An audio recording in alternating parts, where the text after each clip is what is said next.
Hit TV YouTube channels లో మీ వ్యాపార ప్రకటనలకు మరియు ప్రమోషనల్ ఇంటర్వ్యూస్ కోసం వెంటనే సంప్రదించండి. జరిగే కేసులన్నీ కూడా 90% ఒక 498 పెట్టి మగ భర్తలను వేధించడం కానీ ఆర్ఎల్స్ వాడుకొని వదిలేసాడని 493 పెట్టడం కానీ ఇవన్నీ కూడా మగవాళ్ళ పాలేట శాపాలుగా మారాయి. ఏమి చేయకపోయినా కూడా వీళ్ళని ఎక్స్ట్రాడిషన్ చేయడానికి అంటే వాడే సెక్షన్స్గా మారాయి అన్నమాట.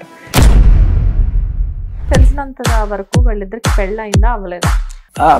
పెళ్ళి అవ్వలేదు. రాజస్థాన్ మీద ఒక కేసు పెట్టింది, ఆయన నన్ను మోసం చేశాడని. ఆయన మస్తాన్ సాయితో ఆల్రెడీ ఉంది, అందుకనే నేను దూరంగా ఉన్నాను చెప్పి నాకేం లేదు అంటది. ఎన్నాళ్ళు ఆ ఎఫ్ఐఆర్ బయటకు వచ్చేవాడు. ఆ ఎఫ్ఐఆర్ బయటకు వచ్చింది. ఇప్పుడు అందరికీ అర్థమైపోతుంది కదా, మస్తాన్ సాయితో ఎఫ్ఐఆర్ ఉన్నాయని వాళ్ళు వీళ్ళు చెప్పక్కర్లా, నువ్వు సాక్షాత్ నీ చేతులతో రాసిచ్చిన ఎఫ్ఐఆర్ ఉంది కదా.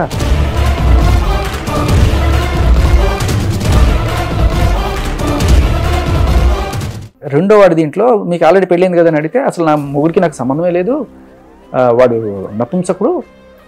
నపుంసకుడు అంటే అభాషణ ఎవరు చేయించారు? మొగుడితో కదా, ఇంకెవరో సంబంధం ఉంది నీకు?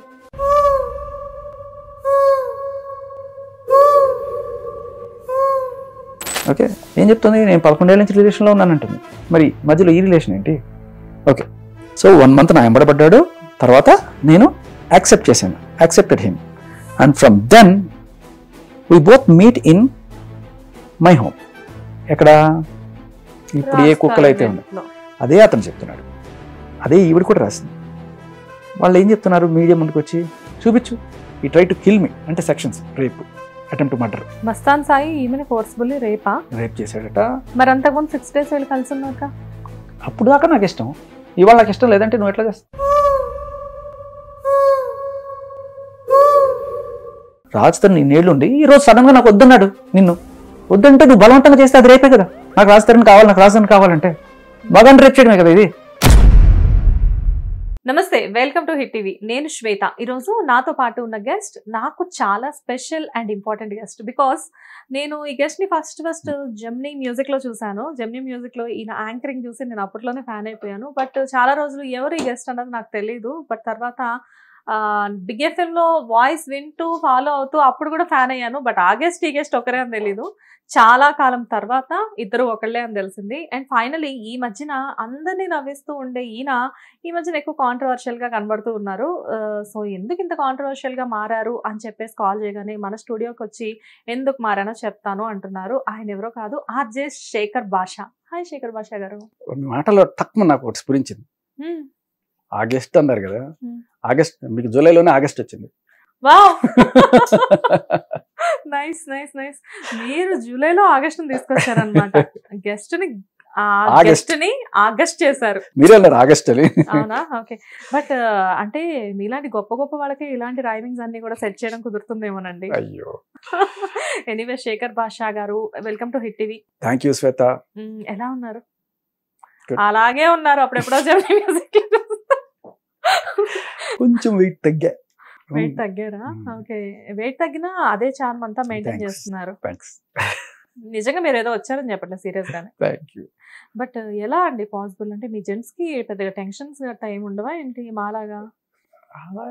లేదండి, అంటే టెన్షన్ ఎక్కువ తీసుకోండి బేసికల్లీ. ఓకే, గాలి వీస్తే హాయిగా. మిమ్మల్ని చూస్తే గాలెట్ వీస్తే అటే అన్నట్లే కనబడుతున్నారు. వన్స్ మీరు కెమెరా ముందుకు వచ్చి మాట్లాడిన తర్వాత మిమ్మల్ని చూస్తే మాకు కూడా భయం వేస్తుంది. అంటే బేసిక్ గా చాలా సాఫ్ట్ గా, చాలా ఫ్రీగా, చాలా ఫ్రెండ్లీగా ఉండే మీరు ఒక్కొక్కసారి ఏదో అపరిచితుల్లాగా ఏంటి ఈయన శేఖర్ భాషనేనా అన్నట్లు మారిపోతున్నారు. అది ఏంటంటే అండి, రీసెంట్ గా నాకు జరిగిన ఒక ఎపిసోడ్ లైఫ్ లో నిజంగా నేను మీరు చెప్పినట్టు ఆడుతూ పాడుతూ హాయిగా ఉండే నా జీవితంలో ఒక సడన్ కుదుపు. చాలా బాధపడ్డాను, నేను చాలా బాధపడ్డాను, అవమానపడ్డాను, కుంగిపోయాను, ఆత్మహత్య దాకా అనిపించిన టెండెన్సీస్, అంత దారుణంగా అయిందనమాట నా పరిస్థితి. ఎవరికి చెప్పుకోలేక, అంటే మీరు చూసే ఉంటారు నాకు కొన్ని పాత ఎపిసోడ్లు. ఒక అమ్మాయి వల్ల ఇబ్బంది పడ్డాను నేను. సో మొత్తానికి అలా జరిగింది మొత్తానికి. కానీ నా తర్వాత అంటే ఇట్లా అమ్మాయి అనే కార్డు వాడుకొని నేను నీ మీద రేప్ కేసులు పెడతాను, నీ మీద మర్డర్ కేసులు పెడతాను, లేకపోతే ఏదో వాడుకొని వదిలేసి మోసం చేసామని కేసులు పెడతాను. బేసికలీ అమ్మాయిలు మీడియా ముందుకు వచ్చి చెప్పినా తెగ హడావుడి చేస్తారు. Viral అబ్బాయి వచ్చి అయిపోతూ చెప్తే పెద్ద ఇది ఉండదు. At the same time police స్టేషన్కి వెళ్ళి కూర్చున్నా కూడా అమ్మాయిలకు వచ్చే వాల్యూ అబ్బాయిలకు ఉండదు. నేను మీకు ఒక చిన్న అనాలజీ చెప్తాను సరదాగా. నేను మా ఇంటి నుంచి రోజు అట్లా బయటకు వెళ్తున్నప్పుడు కారులో కరెక్ట్ మా వీధి వరకు చికెన్ షాప్ ఉంటుంది. రోజు కోళ్ళు కనబడుతూ ఉంటాయి. పాపం ఇంటి కోసి తినేస్తుంటారు అనిపిస్తుంటారు. కానీ సర్లే ఇది నార్మల్ అనుకుంటుంటారు. ఒకరోజు అలా వెళ్తుంటే ఆ బోనులలో 2 కుందేలు పిల్లలు కనబడ్డాయి. చాలా ముద్దుగా ఉన్నాయి. అయ్యో వీటిని కూడా కోసి తినేస్తారా అని చెప్పి ఒక బాధ వేసింది. అదే అన్నాళ్ళు రోజు పాపం కోడిది ప్రాణమే కదా, దాన్ని తింటే ఎవడు బాధపడరు. సడన్ గా కుందేలు తినేస్తున్నారనే ఒక తెలియని, అంటే అమ్మాయిని చూడగానే తెలియకుండానే ఒక సానుభూతి, ఒక సాఫ్ట్ కార్నర్ అందరికీ వచ్చేస్తాయి.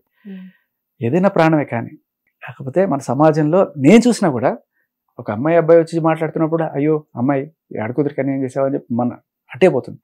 కానీ ఈ సాఫ్ట్ కార్నర్ని చట్టం కల్పించిన ఈ వెసులుబాట్లని కొంతమంది ఏ రేంజ్లో దుర్వినియోగం, జనరల్లీ ఎవరు దుర్వినియోగం చెయ్యరు. ని జరిగే కేసులన్నీ కూడా 90% ఒక 498 పెట్టి మగ భర్తలను వేధించడం కానీ, ఆర్ఎల్స్ వాడుకొని వదిలేసాడని 493 పెట్టడం కానీ, ఇవన్నీ కూడా మగవాళ్ళ పాలేట శాపాలుగా మారే. ఏమి చేయకపోయినా కూడా వీళ్ళని ఎక్స్ట్రాడిషన్ చేయడానికి అంటే వాడే సెక్షన్స్గా మారాయన్నమాట. ఇది నేను పర్సనల్ లైఫ్లో ఆల్మోస్ట్ చాలా దగ్గర నుంచి చూసి, ఈ అమ్మాయి ఎవరైతే నన్ను హెరాస్ చేసిందో ఆ అమ్మాయి గురించి తెలుసుకునే ప్రయత్నం చేసినప్పుడు, అంటే అసలు ఎలా వీళ్ళని డీల్ చేయాలి అని చెప్పి చూసినప్పుడు, ఆ అమ్మాయి గురించి నేను తవ్వుతూ పోతే 3 పెళ్ళిళ్ళు చేసుకొని 6 మంది మీద రేప్ కేసులు పెట్టి, ఇంకా ఎంతమందో తెలియకుండానే ఎక్స్ట్రాక్షన్ చేసి పెద్ద పెద్ద వాళ్ళని, అందరూ ఎస్పీలు, డిఎస్పీలు, సిఏలు, వీళ్ళందరినీ కూడా షాక్. నేను ఇలా ఒకళ్ళు ఎలా చేయగలరా అన్నీ చేసి ఏమి తెలియని శుద్ధపూసలాగా వచ్చి నీ మీద కూడా రేప్ కేసు పెడతా అంటే నాకు షాక్ అనమాట. అంటే అప్పుడప్పుడు టీవీలో చూడడము, కొంతమంది పాపం 498 పెడితే ఫ్యామిలీ మొత్తం నాశనం అయిపోయింది, వాళ్ళందరూ ఆత్మహత్యలు చేసుకున్నారు, ఇట్లాంటి కొన్ని చూస్తుంటాం. మనది కాదు కదా, మన దాకా రాలేదు కదా, అయ్యో అవునా అని చెప్పి ఛానల్ స్క్రోల్ చేస్తాం. బట్ నా దగ్గర దాకా వచ్చిన తర్వాత నేను కావాలని వెళ్ళి వాళ్ళు ఎత్తుక్కొని అలాంటి విక్టిమ్స్ని సాయం చేయకపోయినా కూడా టీవీలో నేను కనబడేసరికి కొంతమంది యాక్చువల్లీ ఈఎంఐ బాధితులే కొంతమంది వచ్చి నన్ను కలిసారు. తర్వాత తెలుసా తెలియకుండానా టీవీలో యూట్యూబ్లో చూసి, ఆమెకు తెలియదు అనుకుంటే ఇప్పుడు తెలుస్తుందండి. ఇప్పుడు అఫ్కోర్స్ ఓపెన్ గానే చెప్తున్నాను కదా. అందులో పెద్ద పెద్ద వాళ్ళే ఉన్నారు. వచ్చి చెప్పి అమ్మాయి నన్ను ఇట్లా సాధించింది, ఇట్లా టార్చర్ చేసింది, నన్ను అయితే డబ్బులు ఇవన్నీ తీసుకుంది, ఇలా చెప్పి వాళ్ళ బాధ వ్యక్తం చేసుకున్నారు.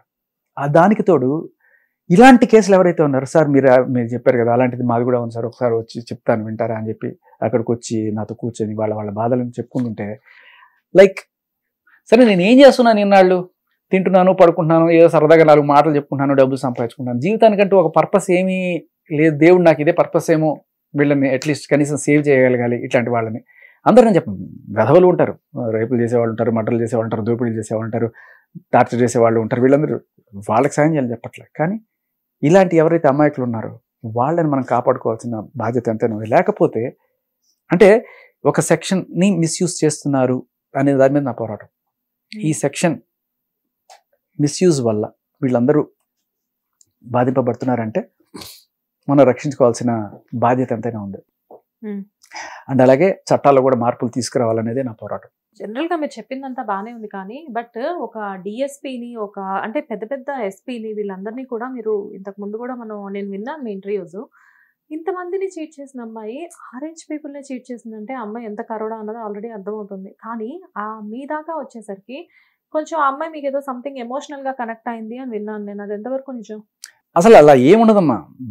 ఒక సైకో అంటే మీరు అది మామూలు సైకో కూడా కాదు, చాలా అసహ్యమైన బూతులు. ఇప్పుడు లైక్ రీసెంట్ గా మీరు మన రాజ్ తరుణ్ కేసులో ఆ అమ్మాయి మాట్లాడిన బూతులు ఏవైతే ఉన్నాయో అలాంటి బూతులు మాట్లాడడం లావణ్య కాదు, సేమ్ యాజ్ ఇట్ ఈస్. అంటే నాకు కళ్ళ ముందు అది కనబడుతుంది అనమాట. పాపం రాజ్ తరుణ్ కూడా ఇలాంటి దీంట్లోనే ఉన్నాడు అని చెప్పి నాకు అర్థమైంది. ఆ అమ్మాయి పేరేంటి వద్దులేండి, ఎందుకు ఇప్పుడు అమ్మాయికి ఏదైనా బుద్ధి వచ్చి ఇప్పటికైనా మంచి బతుకుతుంటే చాలే అని చెప్పి నేను ఎక్కడ రాలేదు. బట్ ఇంకొకళ్ళ మీద ఎప్పుడన్నా ఇట్లాంటి జరిగితే నేను ఖచ్చితంగా అమ్మాయి పేరు, అమ్మాయి ఫోటో నేను అన్ని తీసుకొచ్చి మీడియా ముందు తీసుకొచ్చి. ఇప్పుడు మీరు అమ్మాయిని మీడియా ముందు తీసుకురావడానికి ఎప్పుడు ట్రై చేసాము. అమ్మాయికి డైరెక్ట్ గా మీడియా ముఖంగానే ఫోన్లు చేశారు వాళ్ళు.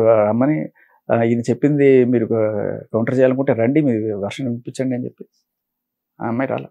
కాదు అంటే ఇంతమందిని చీట్ చేసిన అమ్మాయిని జనరల్గా మీరు కాకపోతే మీ సర్కిల్లో ఎవరో ఒకళ్ళు అమ్మాయి మీద విరక్తి చెందిపోయి ఉంటారు కదా, అలాంటి వాళ్ళు ఎవరో ఒకళ్ళు అమ్మాయిని అరెస్ట్ చేయించాలని కానీ లేకపోతే అమ్మాయి మీద అగేనిస్ట్గా ఏదైనా యాక్షన్ తీసుకోవాలని కానీ చూస్తారు కదా. చూస్తారమ్మా. కాకపోతే ఏంటంటే ఇప్పుడు నేను వచ్చి బయటికి చెప్తున్నప్పుడు కూడా ఎందుకు పోతావు, మన పరువు పోతుంది, బయట చెప్పొద్దు, ఇలా 90% మంది బయటకు వచ్చి మీడియా ముందు మాట్లాడితే పరువు పోతుంది అనుకునే వాళ్ళే. వీళ్ళందరితో కూడా నేను మాట్లాడాను, కొంతమందితో ఫోన్లో మాట్లాడిచ్చాను షోలో. కానీ వీళ్ళందరూ కూడా బయట కెమెరా ముందుకు వస్తే నా పరువు పోతుంది, అమ్మో నేను తేడా అనుకుంటారేమో. అంటే జనరల్గా అమ్మాయి చెప్పింది నమ్ముతారు కదా, ఏదో ఒకటి చేసే ఉంటావు, నువ్వు అబ్బాయి కదా, నువ్వు ఏదో ఒకటి చేసే ఉంటావు అనే కోణం మన సమాజంలో ఉంటుంది తప్ప జనరల్గా ఇలాంటి వాళ్ళు ఉంటారు అనేది నీకు స్వయాన అనుభవం అయితే తప్ప తెలియదు. కానీ నాకు రాజ్ తరుణ్ జరిగింది చూస్తే క్లియర్ కట్గా ఇట్స్ ఒక సైకోపాత్ బిహేవియర్ అక్కడ కనబడుతుంది మనకి. కాలుతో కొట్టడం, పచ్చి బూతులు తిట్టడం, ఏమన్నా అడిగితే మీడియాలో కోపం వస్తే మనం తిట్టమా అన్నట్టు. మీరు ఆడవాళ్ళే, నేను మిమ్మల్ని అడుగుతున్నాను, మీరు కోపం వస్తే ఇలాగే అంటే మీరు మ్యారీడ్? సో మీ వారికి మీకు ఎప్పుడైనా గొడవలు జరుగుతాయా? బాగా పెద్ద పెద్ద జరుగుతాయా? ఎప్పుడైనా కొట్టుకున్నారా?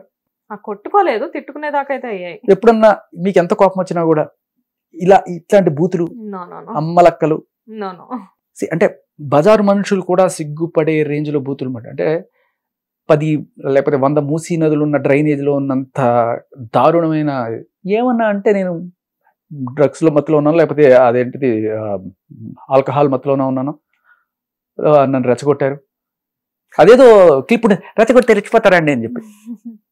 జనరల్గా ఏంటంటే మీరు అన్నట్లుగా ఎవరికైనా కానీ వైఫ్ అండ్ హస్బెండ్ అన్నాక గొడవలు అవ్వని వాళ్ళు ఎవరు ఉండరు. ఓకే, వైఫ్ అండ్ హస్బెండ్ గురించి వదిలేసేసేయండి, ఒక బాయ్ ఫ్రెండ్ గర్ల్ ఫ్రెండ్ తీసుకోండి, గొడవలు అవుతాయి. కాకపోతే ఆ గొడవల పరిమితి ఎంతవరకు అంటే నువ్వు ఎంత అంటే అంత అనుకునేంత వరకే, కానీ అంతకు మించి బూతులు మాట్లాడడం లేకపోతే ఇంకోటి ఎక్కడికి వెళ్ళవు. వన్స్ అలాంటి సిచ్యువేషన్ ఎదురైంది అంటే ఏంటంటే రేపు పొద్దున వాళ్ళు లేచి మొహాలు చూసుకోవాలన్నా కానీ వాళ్ళకు ఒక గిల్ట్ అనేది ఉంటుంది. సో ఏ గొడవ అదేనమ్మా నేను చెప్తాను. ఇప్పుడు నేను మ్యారీడ్, నాకు పిల్లలు ఉన్నారు. బట్ పిల్లలకి పుట్టడానికన్నా ముందు నేను మా ఆవిడ అప్పుడప్పుడు గొడవ పడేవాళ్ళం, కొట్టుకున్నాం కూడా. సో అలా అని ఆవిడ బజార్కి ఎక్కేసి నా మీద కేసులు పెట్టేసి లేదు, ఆవిడే కొట్టింది. సో కొన్నిసార్లు జరుగుతుంటాయి, మేబీ మన స్ట్రెస్లో ఉన్నప్పుడు లేకపోతే వాళ్ళ స్ట్రెస్లో ఉన్నప్పుడు తెలియక ఒక మాట అనో ఇలాంటివి జరుగుతుంటాయి. But that doesn't mean like మనం బజార్కి వెళ్ళి వాళ్ళని రోడ్డుకి ఈడ్చి వాళ్ళని ఇచ్చేసి వాడి పరువు తీసి ఏంటండి అది. నిజమే, I love my wife, I respect my wife. తర్వాత పిల్లలు పుట్టిన తర్వాత అసలు ఏ రోజు కూడా ఆవిడ ఏది చెప్తే తూచే తప్పకుండా నేను చేయడం తప్ప, ఆవిడ తిడితే పడతా, కొడితే పడతా, ఆవిడ ఏమంటా చేస్తా, ఆవిడ కోసం అన్ని చేస్తాను. సరదాగా అంటే ఊరికే జస్ట్ ఇట్లా అదే అంటున్నాను. ఇప్పుడు గట్టిగా కొట్టినా కూడా పర్లేదండి, అలా నేనేమి దాని గురించి అదే అంటున్నారు. వైఫ్ వాల్యూ నిజంగా పిల్లలు పుట్టిన తర్వాత నాకు 10 ఆవిడ ఏమైనా చేయనండి నేను ఎత్తినే పెట్టుకుంటా. కానీ గొడవ జరుగుతాయి ఇప్పుడు కూడా. ఎలా? పిల్లల గురించి. దాన్ని ఎందుకు బలవంతంగా పొద్దునే లేపి బలవంతంగా పలుదాం స్కూల్కి పంపించేస్తుంటే నా మండిపోతుంటుంది.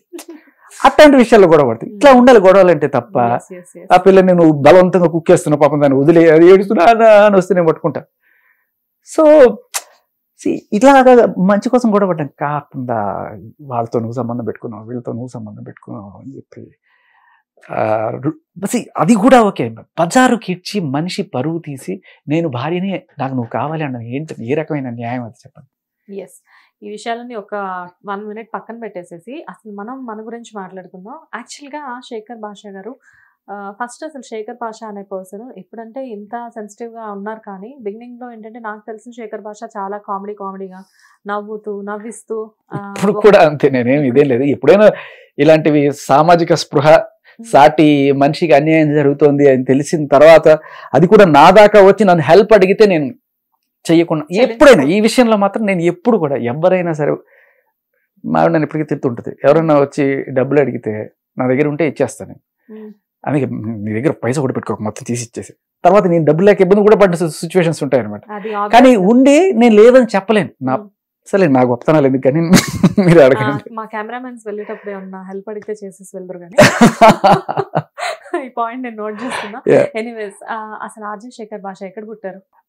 మా మదర్ వాళ్ళది కాకినాడ, మా నాన్న వాళ్ళది ఖమ్మం. సో కాకినాడ ఖమ్మం. గోదావరి కట్టుపక్క, గోదావరికి ఇటుపక్క. అదే కదా. ఆంధ్ర తెలంగాణ. నేను పుట్టింది అక్కడ కాకినాడ. మా అమ్మ వాళ్ళ ఫస్ట్ క్యాంప్కి అక్కడికి వెళ్తారు కాబట్టి అక్కడ. సో మీరే ఫస్ట్ పేరు పెట్టింది అంటే అక్కడే, కానీ ఐ మీన్ పెరిగిందంతా all over Andhra and Hyderabad ఎక్కువ. దీంతో పాటు అప్పుడప్పుడు చెన్నై. నాన్నకి ట్రాన్స్ఫర్స్ ఎక్కువ అవుతూ ఉండేవి. నాన్న ఏం చేస్తుండేవారు? ఇరిగేషన్ డిపార్ట్మెంట్లో ఇంజనీర్గా ఉండేవాళ్ళు. అండ్ తర్వాత అడ్వకేట్గా కూడా అయ్యారు. ఫస్ట్ నాన్న ఆర్మీ యాక్చువల్లీ. ఫస్ట్ ఆర్మీ, తర్వాత అంటే నేను పుట్టిన తర్వాత మానేశారు ఆర్మీ నుంచి. అప్పుడు నాగాలాండ్ అక్కడ ఉండేవాడు, కోహిమా దగ్గర బార్డర్లో. అక్కడ ఇంజనీర్, ఆర్మీలోనే ఇంజనీర్. తర్వాత అక్కడి నుంచి వచ్చేసి ఇక్కడ ఇంజనీర్గా చేశారు. అండ్ ఆయన ఆల్మోస్ట్ చీఫ్ ఇంజనీర్ దాకా వచ్చారు. తర్వాత right now is doing advocate. ఆయన అంటే బిఎల్ ఆయన చదువుతూనే ఉంటారు. ఆయన పెద్ద పెద్ద కేసులు చూస్తుంటారు ఆయన. కాకపోతే సివిల్ కాంట్రాక్ట్స్ అదేనే ఉంటారు, ఆర్బిట్రేషన్ అంటారు కదా, ఆ కేసెస్ చూస్తుంటారు. సో నాకు ఫస్ట్ నుంచి ఒక చిన్న డౌట్ ఉంది. శేఖర్ భాష ఏంటి పేరుకి? అంటే లైక్ అదే సినిమాలో మీరు ఏంటి వాళ్ళు అంటే అడిగేస్తారు చాలా మంది. నాకు అలా ఎందుకు అంటే మనంగా అంటే మీరు ఏమిట్లండి అనేది నాకు ఎందుకో ఫస్ట్ నుంచి నచ్చదు. నేను పలానా క్యాస్ట్, పలానా మతం అనుకున్నా ఉండాలి. ఎవరైనా కూడా అలాగే ఉండాలి. నాకు ఆ లైన్ బాగా ఇష్టం. ఓ రెడ్డి గారు, చౌదరి గారు, మీ పేర్ల చివరలోన తోకలు ఎందుకు, ఈ ఊరి చివరనే మా పాకలు ఎందుకని. సో బేసికలీ అవి పెట్టుకోవడం వల్ల వచ్చే అడ్వాంటేజ్ తీసుకోవడం అనేది నాకు ఆర్ ఎల్స్ ఎందుకో నచ్చదు. నేను పలానా క్యాస్ట్, పలానా మతం అని చెప్పుకోకుండా మనిషిలాగా ఉండాలి అనేది అది. అందుకనే నా పేరు ఏదైనా కూడా ఇలాగే ఉండాలి. మీరు హిందువా, ముస్లిమా, ఏదైనా అనుకో. అలా అని కాదు. అంటే ఈ పేరు అమ్మ వాళ్ళు పెట్టిన పేరు, అమ్మ నాన్న పెట్టిన పేరు కదా. అమ్మ నాన్న పెట్టిన పేరు ఏంటి? వద్దా? అంటే స్క్రీన్ మీద ఎప్పుడైతే శేఖర్ భాష, ఎందుకంటే పీపుల్ జడ్జ్ అనమాట. చాలా మంది ముస్లిం అనుకుంటారు అనుకోనండి, కొంతమంది హిందూ అనుకుంటారు అనుకోనండి, మనిషి నేను అంతే. Okay.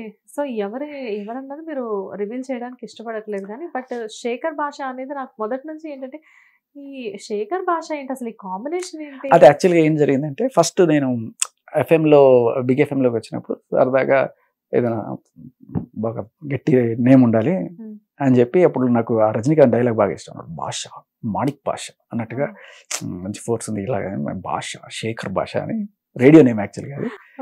And people know me by name. ఎవరన్నా సరే నా ఒరిజినల్ పేరుతో పిలిచినా కూడా నేను పట్టించుకుని, ఇప్పుడు అసలు ఎవరన్నా అలా పిల్లవాడు కూడా పిల్లడు అంతే.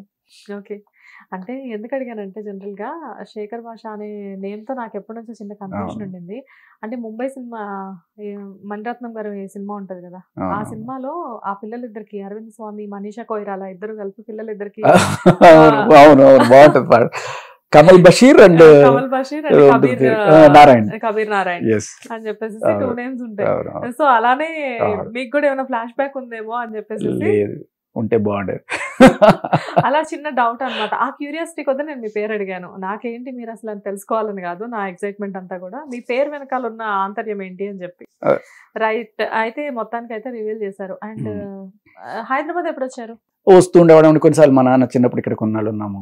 నిజామాబాద్, హైదరాబాద్, ఇంకా ఖమ్మం దగ్గర కొన్నాళ్ళు, నంద్యాల ట్రాన్స్ఫర్స్ అవుతూ ఉండేవి. బట్ మ్యాక్సిమం హైదరాబాదే. కొన్నిసార్లు ఎక్కువ రాయలసీమలో ఉండేవాళ్ళం. లైక్ 6th, 7th, 8th అటు సైడ్ అంతా కాళహస్తి, చిత్తూరు, తిరుపతి లేదండి, కాళహస్తి, చిత్తూరు, తర్వాత నెల్లూరు ఎక్కువ ఉండేవాళ్ళం ఇంటర్మీడియట్, డిగ్రీ ఆ టైంలో.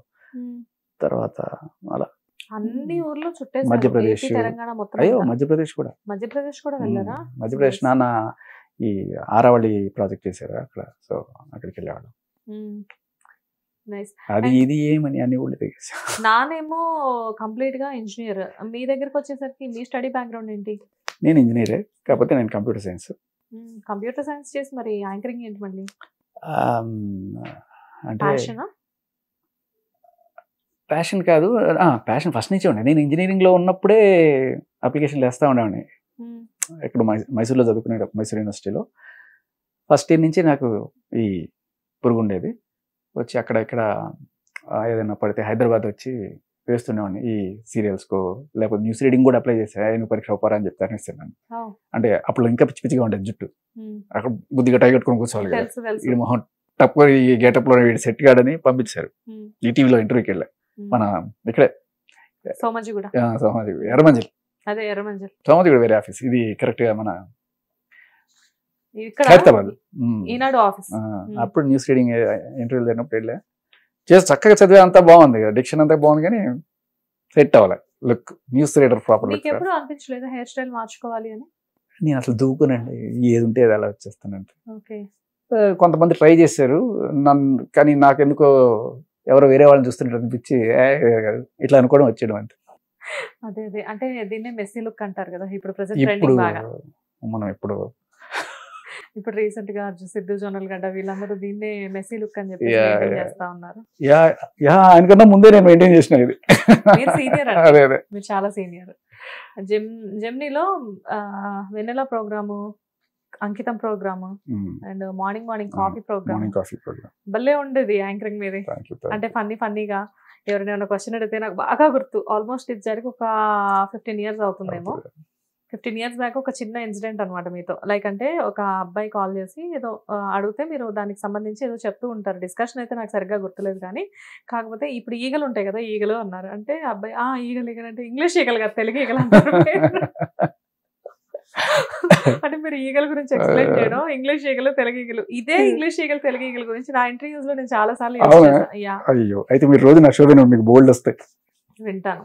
నిన్నే ఒకటి చెప్పాను నేను, భారతీయుడు కల్కి 2 వచ్చినాయి కదా, సో మీరు కంగారు పడి కల్కి టికెట్లు తీసుకోకండి, భారతీయ టికెట్లు తీసుకున్నారు, అది కూడా ఇవాళకి తీసుకోకండి, రేపటి తీసుకుంటే 2 సినిమాలు ఒకటే టికెట్ మీద వస్తాయి మీకు అని.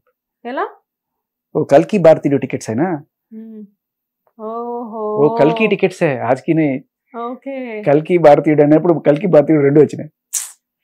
ఇలాంటి భారతీయుడు టికెట్స్ తీసుకున్న వాళ్ళకి కల్కి కూడా ఏమన్నా చూపిస్తున్నారా ఏంటా అని చెప్పి డౌట్ వచ్చింది నాకు. ఇంకోటి కూడా చెప్పేట్లా, జాగ్రత్త అండి, ఈ జూలై 12th ఎవరికి మంది దొరకదు, ముందే తెచ్చి పెట్టుకోండి కావాలనుకున్న వాళ్ళని. ఎందుకు దొరకదు? భారతీయుడు.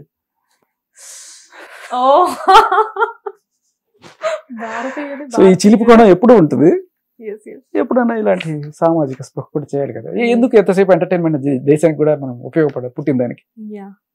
అండ్ వాట్ అబౌట్ అంటే లైక్ వన్స్ ఫస్ట్ ఆరంగేట్రం అంటే జెమ్నీ అనే చెప్తారా? జెమ్నీ అప్పటికే ఇప్పటికి జెమ్నీతో మంచి ర్యాపో ఉండింది కదా మీకు.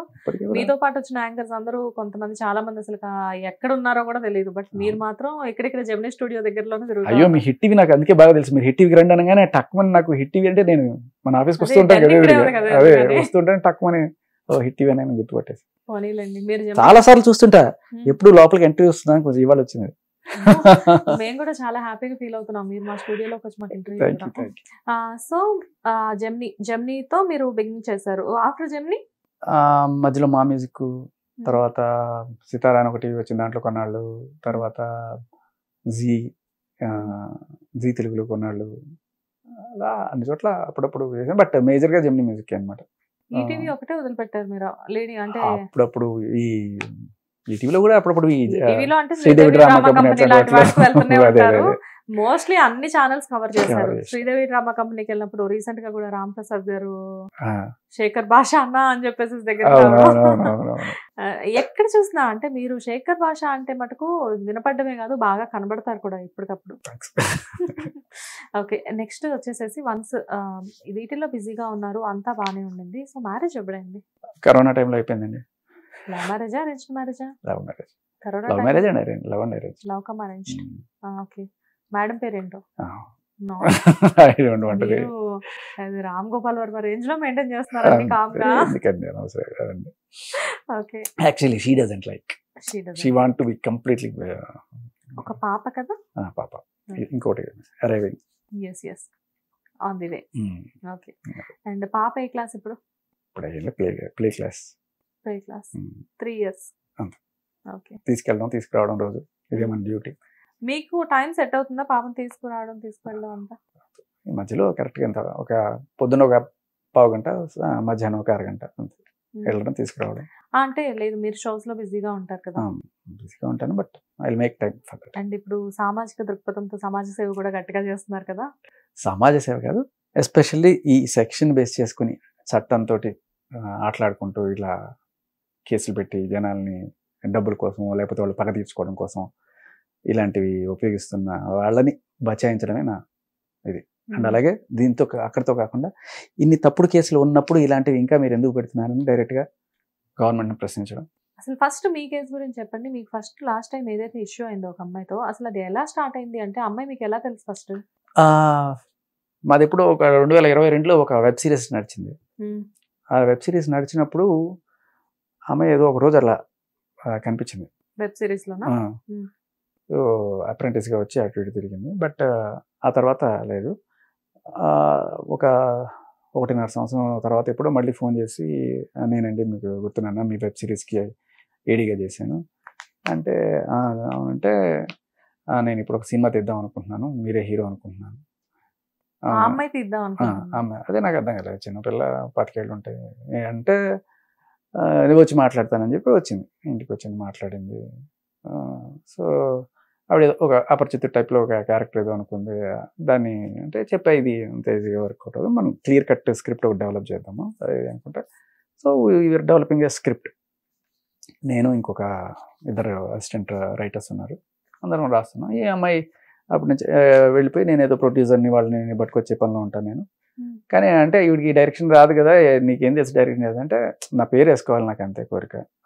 కాకపోతే కో డైరెక్టర్ మంచి వాళ్ళని పెట్టుకొని నేను చేసుకుంటాను, నీకు డబ్బులు ఎక్కడి నుంచి వస్తాయంటే, వస్తాయి, నాకు సోర్స్ ఉంది అని చెప్పి కొంచెం పెద్ద పెద్ద వాళ్ళతోనే మాట్లాడింది నా ముందే.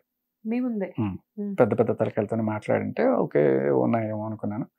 అండ్ కాంటాక్ట్స్ కూడా ఇప్పుడు ఒక పెద్ద ఎస్పీ మామయ్య వాళ్ళు తెలుసు, వీళ్ళు తెలుసు, ఇక్కడ సీఎల్ తెలుసు, అందరితో పోలీసులు వీళ్ళు చెప్తుండేది.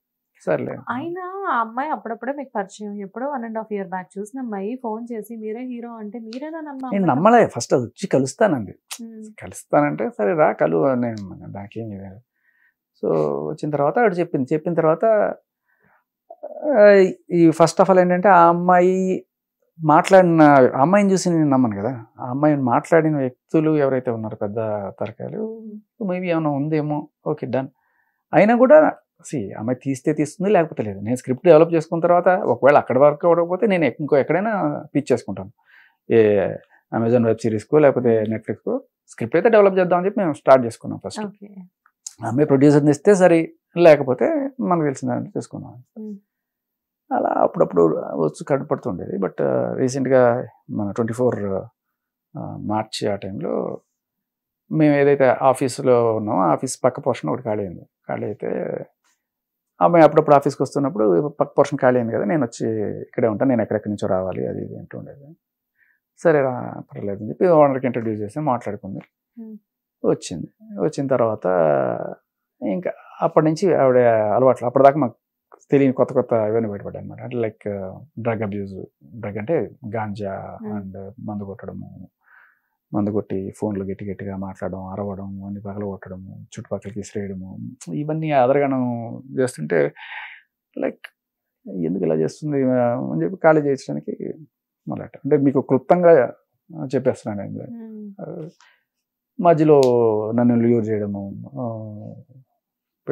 నన్ను లవ్ చేస్తున్నానని చెప్పడము, కాదంటే సూసైడ్ చేసుకుంటా అని చెప్పడము, సూసైడ్ చేసుకోవడానికి అటెంప్ట్ చేయడము, తర్వాత నేను ఆవిడని సేవ్ చేయడము, ఆ సాఫ్ట్ కార్నర్తో ఆవిడ మళ్ళీ మా ఇంట్లో నువ్వు నన్ను వీళ్ళు చూసుకోకపోతే నేను మీ ఇంటికి వచ్చి గొడవ చేస్తాను అని చెప్పి మా ఇంటికి వచ్చి ఆల్మోస్ట్ రచ్చ చేయకపోతే నేను వద్దమ్మా అని చెప్పి నేను అక్కడికి వెళ్తే ఇంకా దొరికాడు వీడు అని చెప్పి నన్ను ఆడుకోవడం. ఒక రకంగా చెప్పాలి అంటే నేను వెంటనే పోలీసు నాకు తెలిసిన వాళ్ళకి ఫోన్ చేసి ఇట్లా జరుగుతుంది. ప్రాసెస్ అంతా అంటే ఎన్ని రోజులు జరిగింది మీ ఇద్దరు? వారం 15 రోజులు మొత్తం. అంతేనా? అయ్యో అంతేనే కదండి, ఆ వారం రోజులు నేను పడ్డ నరకం మామూలుగా కదా. అంటే ఎవరికి చెప్పుకోలేను. ఇప్పుడు అలా కాదు, ఒక్క అమ్మాయి కాల్ ఇప్పుడు మా ఆవిడకి చెప్పి ఆవిడ ప్రెగ్నెంట్, ఆవిడ నేను అనవసరంగా టెన్షన్ పెట్టలేను, మా నాన్న వాళ్ళు పెద్దవాళ్ళు, వాళ్ళని టెన్షన్ పెట్టలేను, ఎవరికి చెప్పుకోలేను. ఏం చేయాలి ఇప్పుడు? ఇది వచ్చేది ఉన్నది లేదు. ఇప్పుడు అమ్మాయి వచ్చి రచ్చ చేస్తే నమ్ముతారు కదా. ఇప్పుడు ఇంతమంది మీడియా ఈ అమ్మాయి వచ్చి రచ్చ చేస్తే నమ్మేస్తున్నారు కదా. నిజం ఏంటనేది ఇది నిజం. బట్ మీ విషయంలో వచ్చేసరికి మీరు జనరల్గా ఏంటంటే స్టేబుల్గానే ఉంటారు, అంతా బాగానే ఉంటుంది. కానీ ఒక అమ్మాయి వచ్చేసేసి మీ ప్రమేయం లేకుండా మీ లైఫ్లోకి, ఇప్పుడు మ్యారేజ్ అయిన తర్వాత కూడా చాలామంది ఏదో ఒక చిన్న క్రష్ ఉండి కొద్ది రోజులు లివింగ్లో ఉండి తర్వాత ఎవరి పని వాళ్ళు చూసుకునే వాళ్ళని ఈ మధ్యన చూస్తున్నాము. కానీ ఇక్కడ మీకు ఇష్టం లేదు, ఆ అమ్మాయి అంతటా అమ్మాయి మీ దగ్గరికి రావడం జరిగింది. వచ్చి మీకు ఒక విషయం చెప్తాను. అంటే మందు, సిగరెట్, కాఫీ, కనీసం నాన్ వెజ్, ఎగ్ వేస్తారని కేకు ఏవి తిన్నాను. ఎర్త్ మీద ఏదైనా ప్యూరెస్ట్ బ్లడ్ ఉందంటే అది నాదే. అలా నాకు బేసికలీ పబ్బులు కానీ మందు కొట్టడం నాకు పరమ చిరాకు. I can't gel with them actually. సరే ఎప్పుడన్నా ఫ్రెండ్స్ బలవంతం పిలిస్తే నేను కూడా చాలా కష్టంగానే ఉంటాను తప్ప ఇది ఉండదు. అలాంటిది ఎప్పుడైతే ఆ అమ్మాయి మందు కొట్టి నానా టార్చర్ అన్నట్టు లిటరలీ నన్ను రేపుడు అన్నట్టు చెప్పచ్చు, అంత దారుణం. సో ఆశపడడానికి కూడా లేదు నాకు బేసికల్లీ. నాకు అంత చిరాగ్గా ఉండేది. మనకు నచ్చని ఒక అసహ్యమైన వ్యక్తి మన మీద చేయడం and at the same time ఒప్పుకోకపోతే ఇంటికి వచ్చి రచ్చ చేస్తానన్నది లైక్ అంటే ఎవరికి చెప్పినా అంటే నేను అడిగా లిటరలీ అడిగితే అమ్మాయిని అబ్బాయి రేప్ చేశాడంటే కేసు ఉంటుంది కానీ అమ్మాయి ఇట్లా నీ మీద చేసినంటే కేసు ఉండదు శేఖర్. నువ్వు ఫస్ట్ ఏం చేస్తావు అంటే ప్రాపర్ ఎవిడెన్స్ కలెక్ట్ చేసి పెట్టుకొని తర్వాత ఏం చేయాలి నేను చెప్తానని చెప్పి నాకు తెలిసిన ఆఫీసర్ ఒక ఆయన చెప్పారు. చెప్పిన తర్వాత నేను ఇంకా కొంచెం మంచిగా నటించి అసలు ఏంటి ఈ అమ్మాయి పుట్టుపూర్వతాలు మాట్లాడుకుంటూ వస్తే నాకు అప్పుడు తెలిసిన ఏంటంటే ఈ అమ్మాయికి ఆల్రెడీ 3 పెళ్ళిళ్ళు, 6 రేప్ కేసులు, ఇవి కాకుండా అనఫిషియల్గా ఎంతోమందిని బ్లాక్మెయిల్ చేయడాలు, డబ్బులు గుంజడాలు, ఈ సూసైడ్ అటెంప్ట్లు మామూలు కాదు. వాళ్ళ నాన్న దగ్గర నుంచి అందరి దగ్గర సూసైడ్ అటెంప్ట్ చేతిలో కోసుకుని ఉంటాయి, డ్రగ్ వాళ్ళు కోసుకుందో లేకపోతే. సో ఎన్ని తెలిసిన తర్వాత ఒక్కసారి దిమ్మ తిరిగి బొమ్మ కనబడింది. అవన్నిటికి మించి సైకో బిహేవియర్. మీకు కొన్ని రికార్డ్స్ వినిపిస్తే మీకు భయం వేస్తుంది, ఆ రేంజ్ లో ఉంటాయి అనమాట. నాకు తనకి అది కాదు అసలు, మీకు ఆఫ్లైన్ వినిపిస్తాను అసలు. ఇప్పుడు దీంట్లో మీరు ఉంది కదా ఈ లావణ్య కేసులో ఆ టైప్ లో ఉంటాయి అరుపులు. అంటే ఇవి చచ్చినట్టు. అంటే ఆయన చెప్పిన తర్వాత కనీసం ఏంటి ఈ అమ్మాయి తెలుసుకొని ఈ అమ్మాయి పేరెంట్స్ అడ్రస్లు వాళ్ళు వీళ్ళు గ్యాదర్ చేసుకుని కొంచెం ఎంత తిట్టినా ఏం చేసినా కొన్నాళ్ళు భరించాను. ఆ కొన్నాళ్ళు అంటే ఒక వారం రోజులు నిజంగా నరకం అనిపించాను నేను. ఎప్పుడైతే మొత్తం నాకు ఇన్ఫర్మేషన్ గ్యాదర్ చేసి సఫిషియెంట్ అనిపించిందో అప్పటికీ కూడా నేను ఏమైనా పోలీసులకి పట్టించడం కాకుండా వాళ్ళ ఇంట్లో వాళ్ళకి, అంటే పోలీసులు పట్టించినా కూడా ఏమున్నాయండి లేడీస్ మీద ఏం కేసులు పెడతామండి అది అంటారు. ఇంకా సరే వాళ్ళ ఇంటికే అప్పు చెప్దామని చెప్పి తీసుకెళ్ళి ఆ మాట ఈ మాట చెప్పి వాళ్ళ ఊరే తీసుకెళ్ళి ఇస్తే అప్పుడు నాకు తెలిసింది ఏంటంటే అక్కడ పోలీస్ స్టేషన్లో ఇవి ఇట్లా అండి కొంచెం సైకోటిక్గా బిహేవ్ చేస్తే వాళ్ళ నాన్న వాళ్ళకి అప్పగించండి, వాళ్ళ రికార్డులన్నీ వినిపించి చూపించి మొత్తం చూసి ఇట్లా నన్ను బ్లాక్మెయిల్ చేస్తుంది, పిల్లల్ని చంపేస్తా, నీ పిల్లల్ని చంపేస్తా, చేతపడి చెప్పిస్తా, ఇంకా నానా రకాల మాట. ఇవన్నీ ఆల్రెడీ ఆవిడ ఇంతకుముందు సేమ్ ఇదే మోడస్ ఆఫ్ ఆపరెండి తోటి ఒక ఎస్పీని ఇచ్చేసింది. కాదు మీతో ఏదో మొత్తానికి అమ్మాయికి ఏదో దాన్ని ఓవర్ అంటే క్రష్ అనుకోవాలో లేకపోతే అదే I love you you must love మీ అన్నట్టు అలాగే ఉంది. అంటే ఇదోకే, బట్ ఇంట్లో ఫ్యామిలీ ఏం చేశారు పాపం? లేకపోతే ఇప్పుడు ఎవరు అమ్మాయి నేనెవరు, ఎక్కడో అన్నవరం నుంచి ఆవిడ ఆల్మోస్ట్ ఎత్తుకొని ఇక్కడ రావడం ఏంటి, నన్ను వచ్చి నాకు సినిమా తీస్తామని చెప్పడం ఏంటి, దరిద్రం కాకపోతే. మీ లైఫ్ లో ఈ వర్స్ట్ పీరియడ్ ఎంతకాలం? అంతే 10-15 రోజులు తర్వాత నేను ఇంకా ఓపెన్ అయిపోయాను. ఇది డైరెక్ట్ పోలీస్ కంప్లైంట్ ఇచ్చేసాను. అప్పటికి కూడా మంచిగా వాళ్ళ ఇంట్లో అప్పచెప్దామని వెళ్ళి అక్కడ చేస్తే వాళ్ళ నాన్న వాళ్ళు నాకు ఇంకా అంటే ఇట్లా మెంటల్గా బిహేవ్ చేస్తానని ఇక్కడ తీసుకొచ్చాను, వచ్చి తీసుకెళ్ళండి అంటే మాకు సంబంధం లేదు. ఆల్రెడీ ఇవన్నీ పడున్నారు, చూస్తున్నారు. ఆవిడ ఎన్నోసార్లు వాళ్ళ నాన్నని కూడా కోసుకుంటాను బెదిరించి ఆత్మహత్యలు చేసుకోవడం. మీరు అంటే ఆ అమ్మాయి ఎక్కడికి వెళ్ళాలంటే అక్కడికి పంపించండి, ఆ అమ్మాయిని, ఆ అమ్మాయి మాకు సంబంధం లేదు, మేము రాము. వాళ్ళ తమ్ముడు అయితే ఏకంగా ఆ అమ్మాయిని తీసుకెళ్ళి మెంటల్ హాస్పిటల్లో చేర్పించేయండి, మీరే మంచి మెంటల్ హాస్పిటల్లో చేర్పించేయండి మా అక్కని అన్నాడు. కాదు అంటే ఆ అమ్మాయిది యాక్చువల్గా మెంటల్ గానే అమ్మాయి బాగా డిస్టర్బ్డా? అంటే ఇంతమందిని చీట్ చేసింది కూడా ఆ మెంటల్ డిస్టర్బెన్స్ వల్లే? అదే అంటున్నది. దాని ఏమంటే ఆవిడ తీసుకొచ్చిన సబ్జెక్టే అది, నాకు తెలియదు ఫస్ట్. అపరిచిత టైప్ లో వీడు పొద్దున ఒక రకంగా రాత్రి ఒక రకంగా ఉంటుంటాడు. చాలా మంచిగా కనిపిస్తారు. ఇప్పుడు ఈవిడుంది లావణ్య గారు, ఆవిడ మీడియా ముందు చాలా ఇది కాదండి ఇది కాదని అన్నాడు. అలాంటి ఆవిడ ఇలా అరిచిందని చెప్పాను ఎవరన్నా అనుకోగలం? ఎవరికి తెలియదు. అంతే ఈవిడ కూడా అంతే. బయట తగ్గడు గురుజీ మీరు మంచి అదిగా గురుజీ, బయట చాలా ఇలాగే ఉంటుంది. గురుజీ అంటే అసలు అందరినీ గురుజీ అంటా ఉంటారు బేసికలీ. అంటే అంటే ఒక్కసారి ఆ రూమ్ లోకి వచ్చిన తర్వాత ఆ వారం రోజుల్లో ఆ చంద్రముఖి కాంచన నాకు అన్ని సినిమాలు ఒకటేసారి కనబడ్డాయి తప్ప అప్పటిదాకా ఏ రోజు నాకు డౌట్ రాలేదు, చక్కగానే ఉండింది. కాకపోతే అప్పట్లో ఏంటంటే వేరే వాళ్ళ మీద వర్కౌట్ చేస్తూ ఉండింది ఆవిడ. ఆ ఎస్పీ మీద కేసులు పెట్టడము, ఇది ఇట్లా ఇప్పుడు దొంగ కేసులు పెడుతున్నారు చూసారా, అలా ఆయన మీద కేసు కానీ పెట్టడం. అమ్మాయి గ్రేట్ అండి, వాళ్ళ ఆయన మీద పోలీసులతోటే పెట్టుకుంది. అదే అంటున్నా, ఎట్లా అంటే వాళ్ళ ఆయన మీద కేసు పెట్టింది ఫస్ట్ 498A. పెళ్ళైన 3 నెలలకి మా ఆయన నన్ను తీసుకెళ్లి బలవంతంగా నాకు ఇష్టం లేకపోయినా అబార్షన్ చేయించాడు నన్ను కట్నం కోసం. 498 అంటే ఏ పెట్టాలో అన్ని సెక్షన్లు చూసుకొని పెట్టేసిన తర్వాత సరే వాళ్ళని 40 లక్షలు ఎంత డిమాండ్ చేశారట. అక్కడి నుంచి వచ్చేసి ఇంకోటి ఎవరినో కాకినాడలో ఒక అబ్బాయి అతన్ని తగులుకొని, వాడికి ఈ విషయం తెలుసో తెలియదో అంతా అయిపోయింది. అతనితో కొన్నాళ్ళు ఉండి అతనికి ఈ విషయం తెలిసి వదిలేసాడో లేకపోతే ఏదో అయింది, మొత్తానికి అతని మీద కేసు పెట్టి ఏంటి ఇతను నన్ను మోసం చేశాడు, వాడుకొని మోసం చేశాడు అని చెప్పి. ఆల్రెడీ మొగుడు ఉండగానే మొగుడు మీద ఒక కేసు నడుస్తుంది కానీ వీడి మీద మళ్ళీ కేసు అనమాట. ఆ పోలీసులు అది చూసుకోకుండా వీడి కేసుని ఎంటర్టైన్ చేశారు కాకినాడ పోలీసులు. కానీ కేసు ముందుకు వెళ్ళట్లేదు, ఎందుకంటే మెల్లగా తెలుస్తాయి కదా డీటెయిల్స్. ఇప్పుడు రాజతరణ్ మీద ఒక కేసు పెట్టింది, ఆయన నన్ను మోసం చేశాడని. ఆయన మస్తాన్ సాయితో ఆల్రెడీ ఉంది, అందుకనే నేను దూరంగా ఉన్నా అని చెప్పి. నాకేం లేదు అంటది. ఎన్నాళ్ళు ఆ ఎఫ్ఐఆర్ బయటకు వచ్చే వరకు. ఆ ఎఫ్ఐఆర్ బయటకు వచ్చింది. ఇప్పుడు అందరికీ అర్థమైపోతుంది కదా మస్తాన్ సాయితో ఎఫ్ఐఆర్ ఉన్నాయని వాళ్ళు వీళ్ళు చెప్పక్కర్లా, నువ్వు సాక్షాత్ నీ చేతులతో రాసిచ్చిన ఎఫ్ఐఆర్ ఉంది కదా. సో అలా ఆ అమ్మాయి అక్కడ రాసిచ్చిన ఎఫ్ఐఆర్ దొరికింది.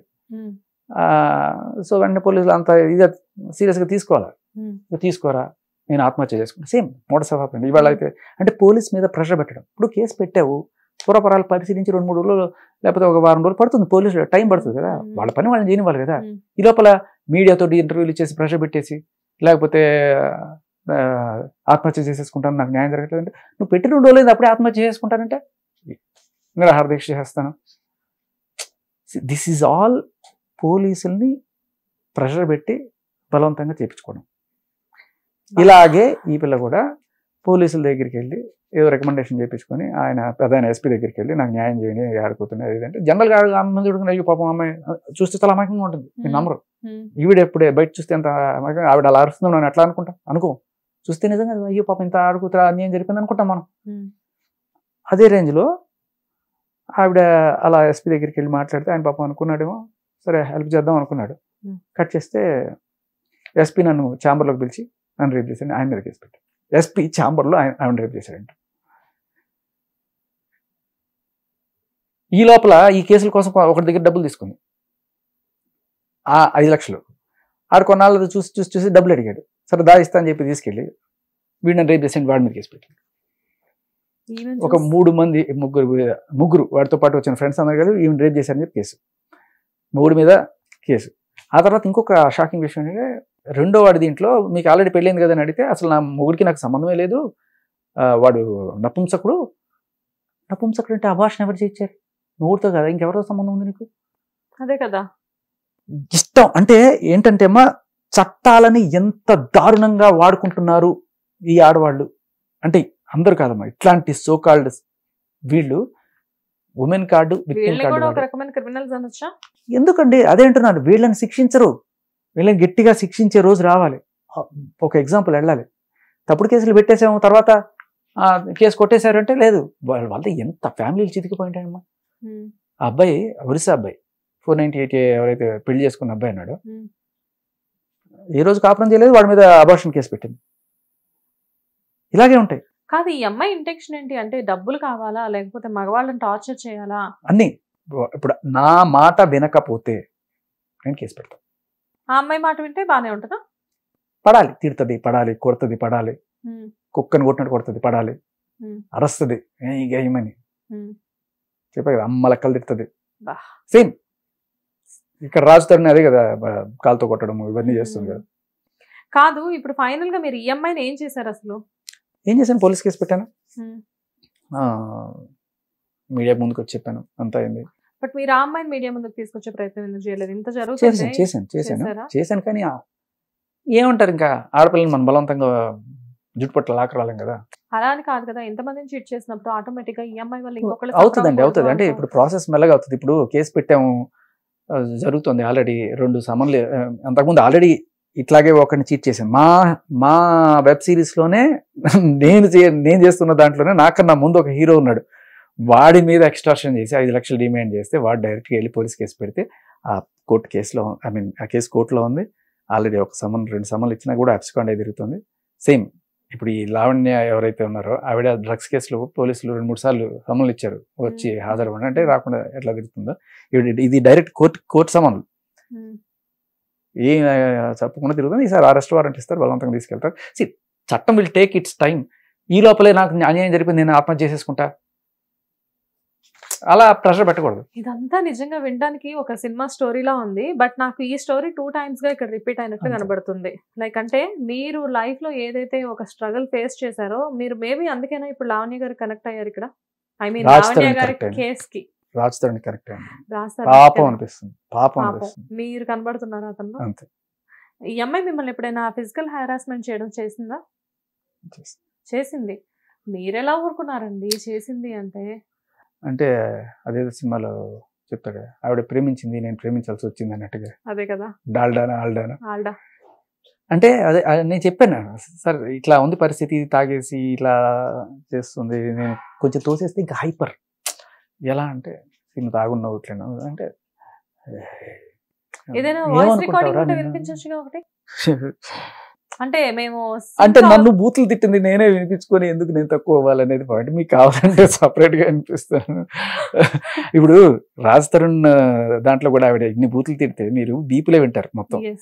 అయితే అక్కడ ఏమిటంటే ఒక సేమ్ అదే ఫ్రేమ్ ఆఫ్ దీంట్లో ఉన్న నాకు అర్థమైంది ఏంటంటే, అన్ని బూతులు తిట్టినప్పుడు అక్కడ బీప్ ఎందుకు వేస్తారంటే, ఒకటి మీరు బూతులు వినకూడదని కూడా కాదు, అదేంటంటే అమ్మల్ని మన వాళ్ళని బంధువుల్ని తిడుతున్నప్పుడు, అంటే అమ్మలక్కలు తిడుతున్నప్పుడు నాకే అవమానం కదా. ఇప్పుడు ఆ అమ్మాయి తిట్టింది మిమ్మల్నైనా, మీ వైఫ్ ని, డాటర్ ని, అందరిని?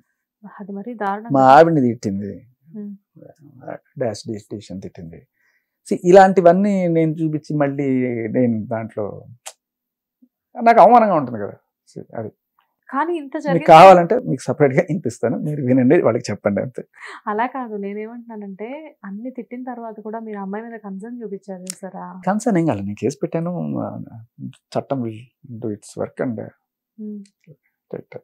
సో కానీ మీరు అన్నట్లు నిజంగానే ఒక అమ్మాయికి ఏదో ఇష్యూ జరిగి బయటకు వస్తే ఎంత ఈజీగా అదంతా స్ప్రెడ్ అయిపోతుందో, అదే ఒక అబ్బాయికి ఇప్పుడు మీరు ఈ అమ్మాయి ఇప్పుడు లావణ్య గారిదే చూద్దాం ఎగ్జాంపుల్కి, ఇది ఎంత ఫాస్ట్గా మీడియా మొత్తానికి వెళ్ళింది.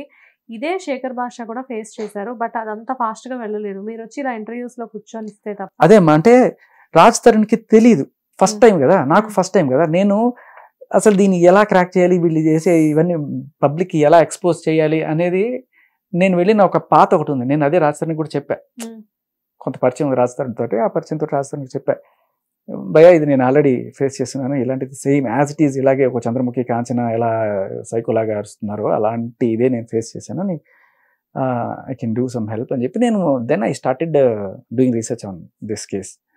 మీకున్న టైంలో మీకు అనిపించలేదా, అమ్మో నేను మొన్నటి వరకు పడి ఉన్నాను, నాకెందుకులే అని చెప్పి మీకు అనిపించలేదా? లేదు, అంటే నాకు జరిగినట్టు ఇంకొకరు జరగకూడదు అనిపించింది. నేను అసలు యాక్చువల్గా అందుకే మీడియా ముందుకు రావడం. ఎప్పుడు మీరు ఫస్ట్ రాజ్ తరుణ్ కేసు మీద ఎప్పుడు రియాక్ట్ అయ్యారు? అది చూసిన రోజే నేను యాక్చువల్గా, అది ఎవరో తక్కువ మీడియాలో న్యూస్ వస్తుంది, ఈ ఫ్రైడేకి ఎగ్జాక్ట్లీ 15 days అవుతుంది, మీడియాలో న్యూస్ వచ్చింది ఫస్ట్, బట్ తర్వాత ఎప్పుడైతే ఆడియో లీక్ అయిందో నేను జస్ట్ సేమ్ సిమిలర్ ఆడియో కదా అని చెప్పి అనిపించింది. ఆడియో లీక్ 1 week అవుతుంది. సో అది వెంటనే నేను ఆడియో లీక్ అవ్వగానే రాజ్ తరుణ్ టచ్లోకి వెళ్ళాను. కానీ రాజ్ తరుణ్ 1 week నుంచి ఫోన్ ఆన్ లో పెట్టుకోలేదు కదా. అంటే ఇప్పుడు 100 మంది మీడియా వాళ్ళందరూ ఫోన్ చేస్తుంటారు, అడుగుతుంటారు, కొంతమందికి అందరి కాల్స్ ఒకసారి అటెండ్ చేయలేము. ఎలా అవుతుందంటే మన మీడియాలో కొంతమంది కాల్స్ అటెండ్ చేస్తాము, మిగతా వాళ్ళకి అటెండ్ చేయకపోతే వాళ్ళకి కోపాలు వస్తాయి, ఒక thumbnail పెడతారు పారిపోయిన రాజ్ తరుణ్ ఇదని, ఏదో రకంగా ప్రొవోక్ చేస్తేనే సరే స్టూడియోకి వచ్చి ఇంటర్వ్యూ ఇస్తాడని చెప్పి ఇలాంటివి చేస్తుంటారు. సో ఎందుకంటే నేను లావణ్య గారితో రెగ్యులర్ గా మాట్లాడుతూ ఉంటాను అనమాట, అంటే ఆవిడ ఇష్యూ జరుగుతుంది కాబట్టి. ఆవిడ ఎలా చెప్తున్నారంటే రాజ్ తరుణ్ అబ్స్కాండ్ లో ఉన్నారు, ఇప్పుడు అసలు తను ఎక్కడున్నారో కూడా నాకు తెలియదు అని చెప్పి తను చెప్తున్నారు. అసలు బిగినింగ్ నుంచి మీకు తెలిసినంత వరకు మీకు రాజ్ తరుణ్ గారు ఆల్రెడీ ఎప్పటి నుంచో పరిచయం ఉంది కాబట్టి, అసలు మీకు తెలిసినంత వరకు రాజ్ తరుణ్ గారి క్యారెక్టర్ ఏంటి? భయస్థుడు, very gentlemen, very soft,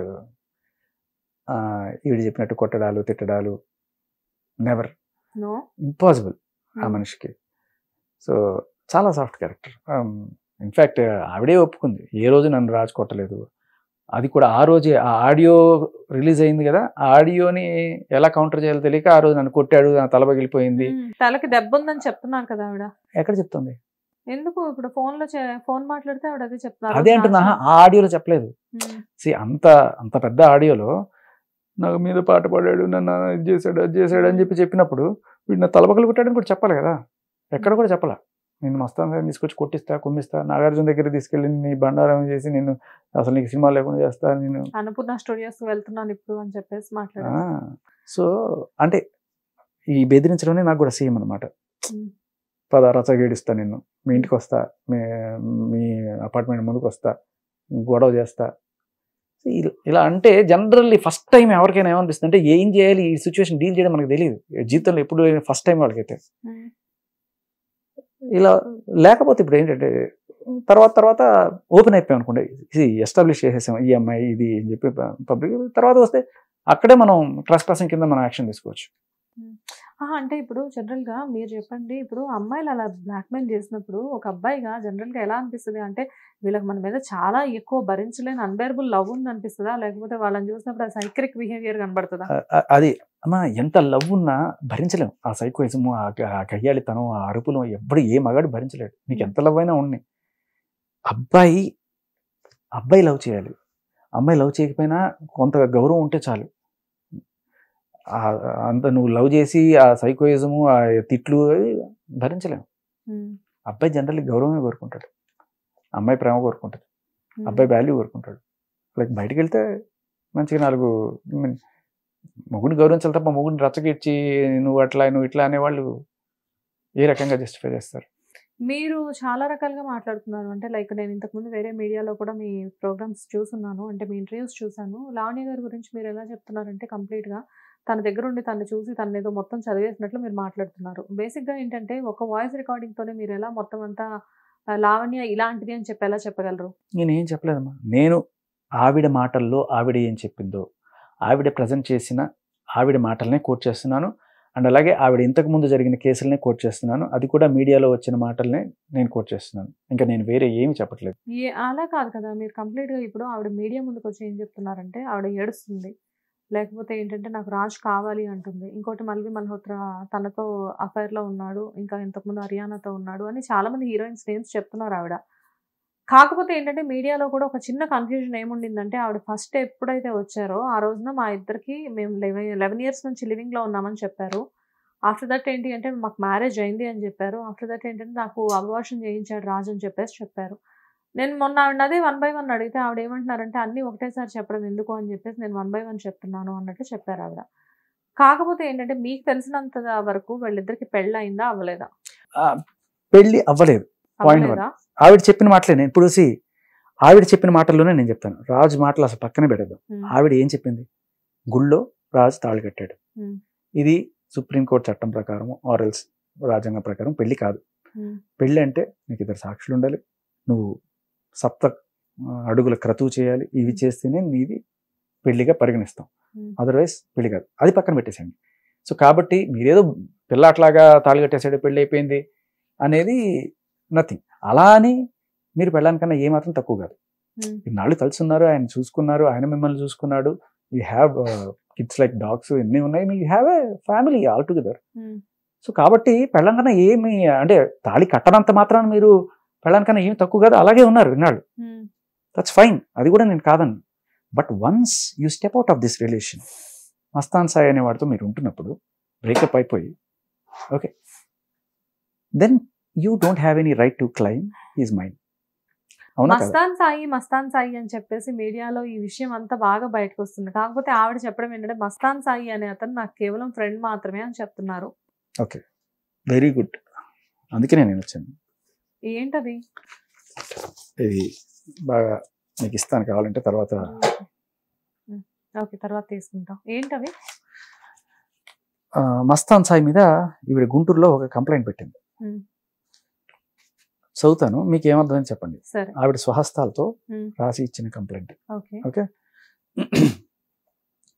it అక్కడ్ on 31/3/2023, అంటే మార్చ్ 31వ తేదీ లాస్ట్ ఇయర్. అప్పటికి ఈవిడ చెప్తున్న ప్రకారం రాజ్ తరుణ్తో రిలేషన్ లో ఉన్నట్టే కదా? Right. About 6 AM in the morning at Annapurna the royal hotel, room number 222, Lakshmipuram main road, Guntur town. ఇక్కడ జరిగిన ఇన్సిడెంట్ని ఎఫ్ఐఆర్లో కోట్ చేశారు. ఏం జరిగిందయ్యా ఇక్కడ అంటే, లావణ్య మన్నేపల్లి అనే నేను, నా అడ్రస్ ఆన్సో, ఇప్పుడు అడ్రస్ అంతా ఇప్పుడు మీడియం ఉంది, ఆవిడ ఫోన్ నెంబర్ ఇచ్చారు. Stating that she was residing in so on so address. She met a person by name Mastan Rao. Okay, మనం మస్తాన్ సాయి అనుకుంటున్నాం, మస్తాన్ రావ్ అనుకుంటా ఆయన పేరు, Mastan Rao. Through his common friend Unnith Reddy. Unnith Reddy పేరు మీరు ఎప్పుడన్నా విన్నారా? లేదు. ఓకే, నేను చెప్తాను. ఈ ఉన్నిత్ రెడ్డి అనే ఆయన ఈవిడ డ్రగ్స్ కేసులో A1 ముద్దాయి. సో ఈవిడ సొంతంగా ఆవిడ చేత్తోనే రాసిచ్చిన కంప్లైంట్లో ఉన్నిత్ రెడ్డి అనే అతను ఆ ఫ్రెండ్, అతని ద్వారా నేను ఇతన్ని కలిశాను అని రాసిచ్చింది. అయితే ఈ డ్రగ్స్ కేసులో జరిగిన విషయం ఏంటంటే, ఉన్నిత్ రెడ్డి, ఈవిడ, ఇందిర అనే ముగ్గురిని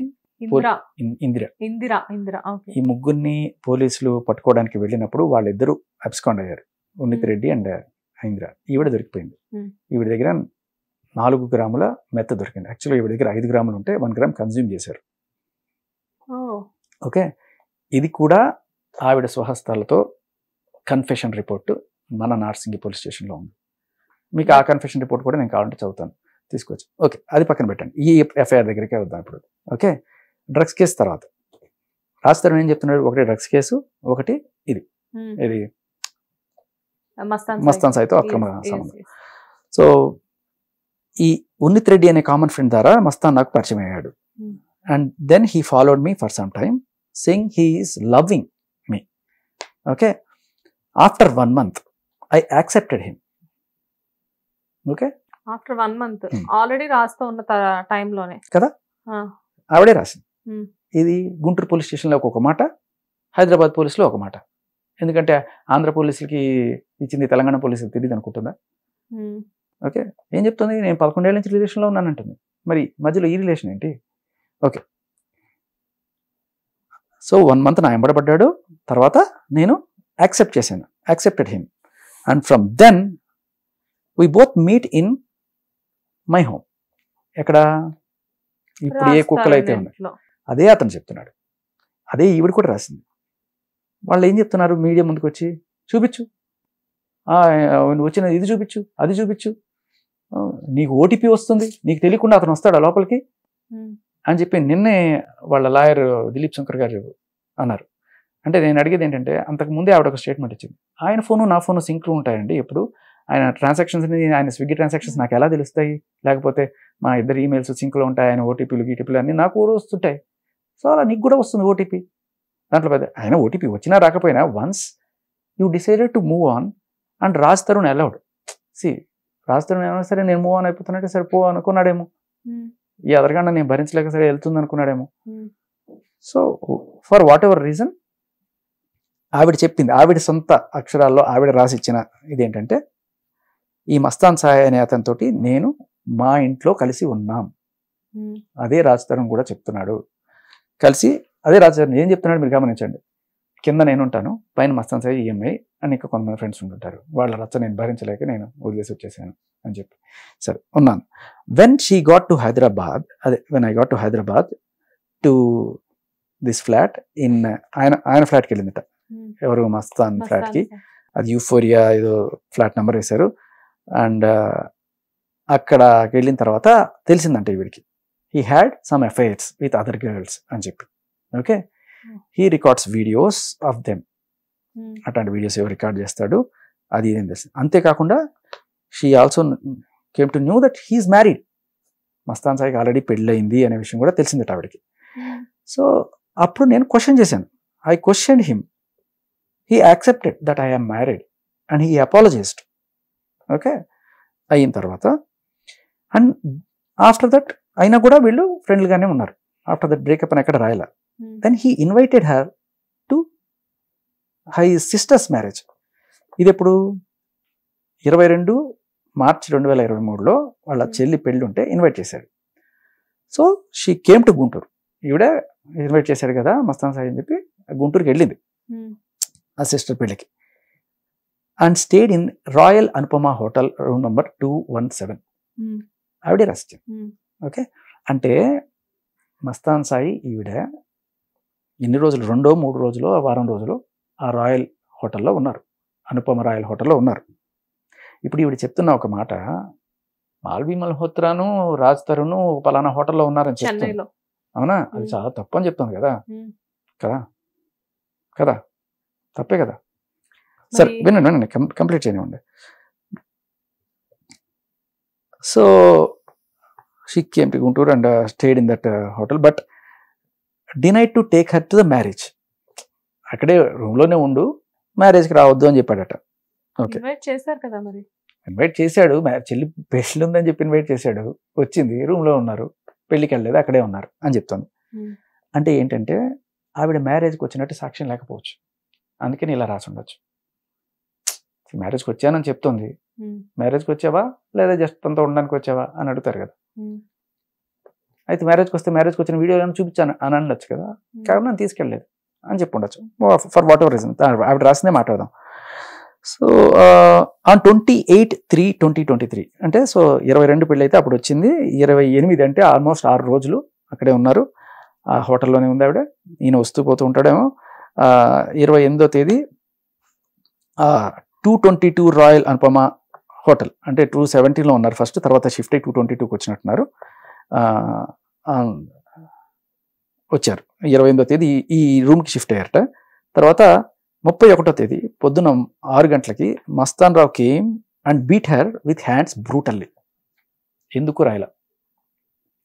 సో బేసికలీ రాజ్ తరుణ్ దగ్గర వెళ్ళి నాన్న బూతులు తిట్టి, నాన్న కొట్టుడు కొట్టి, బేసికలీ కొంతమంది అలాంటివి జరిగినప్పుడు అగ్రెసివ్గా రియాక్ట్ అవుతారు. రాజ్ తరుణ్ ఏంటంటే కొడితే కొట్టించుకున్నాడు, తిట్టితే తిట్టించుకున్నాడు, కుక్క దోబుడు అంటారు చూడండి, అన్ని తిట్లు తిట్టినా కామ్గా ఉన్నాడు.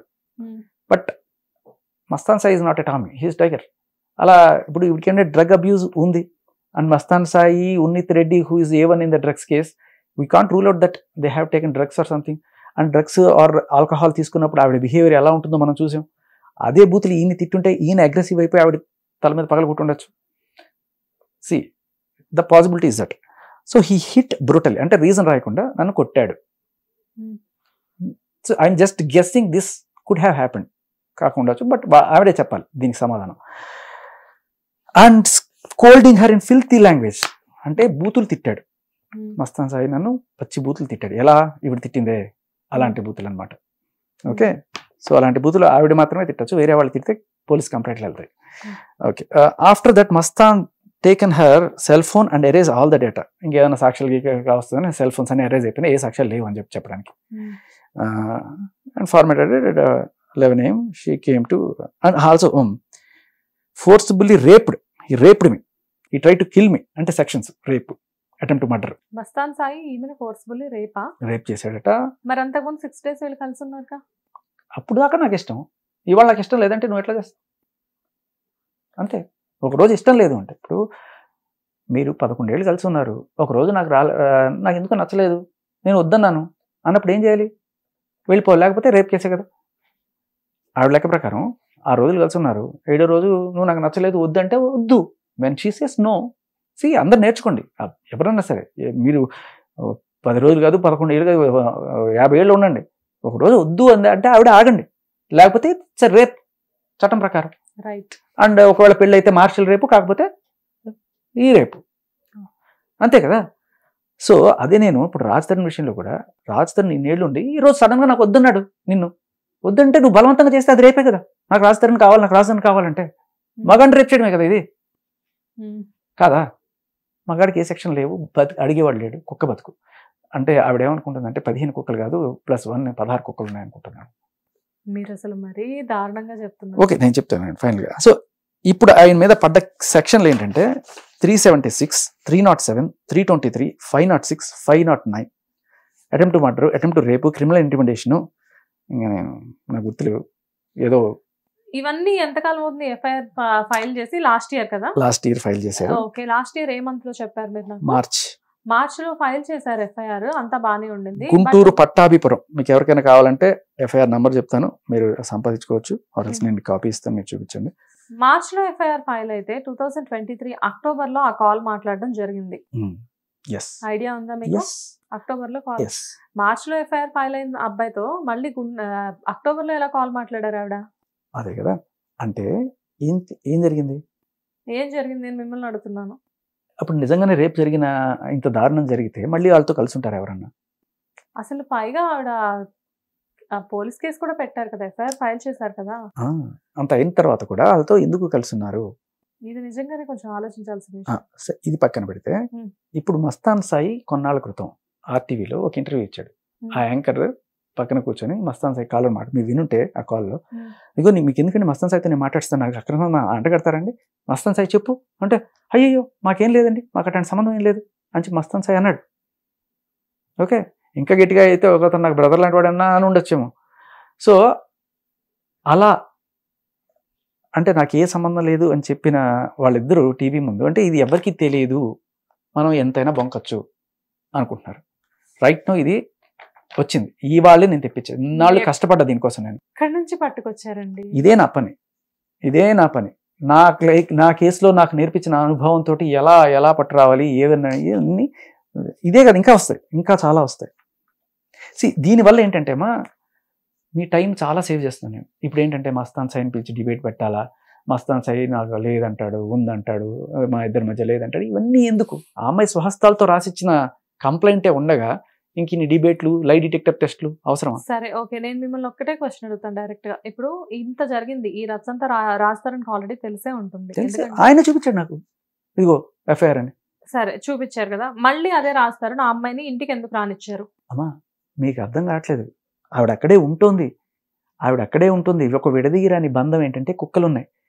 కుక్కల కోసం ఈయన నువ్వు పైనుండు నేను కింద ఉంటా, ఆవిడ చెప్పింది కదా. ఇక్కడ ఏం రాసింది, మస్తాన్ సాయి నేను మా ఇంటికే తెచ్చుకుంటున్నాను, అతను అక్కడికే వస్తాడు అని చెప్పి రాసిందా లేదా? దీంట్లోనే నేనేం అబద్ధం చెప్పట్లేదు. ఇది గుంటూరు పట్టాపురం పోలీస్ స్టేషన్ ఆవిడ కుక్కల కోసం మనుషులు కలిసి ఉన్నారు. ఇప్పుడు ఆయన కింద పోర్షన్ లో ఉన్నాడు, ఆవిడ పై పోర్షన్ లో ఉంటుంది. ఎప్పుడైనా సరదాగా మాట్లాడుకుంటారేమో.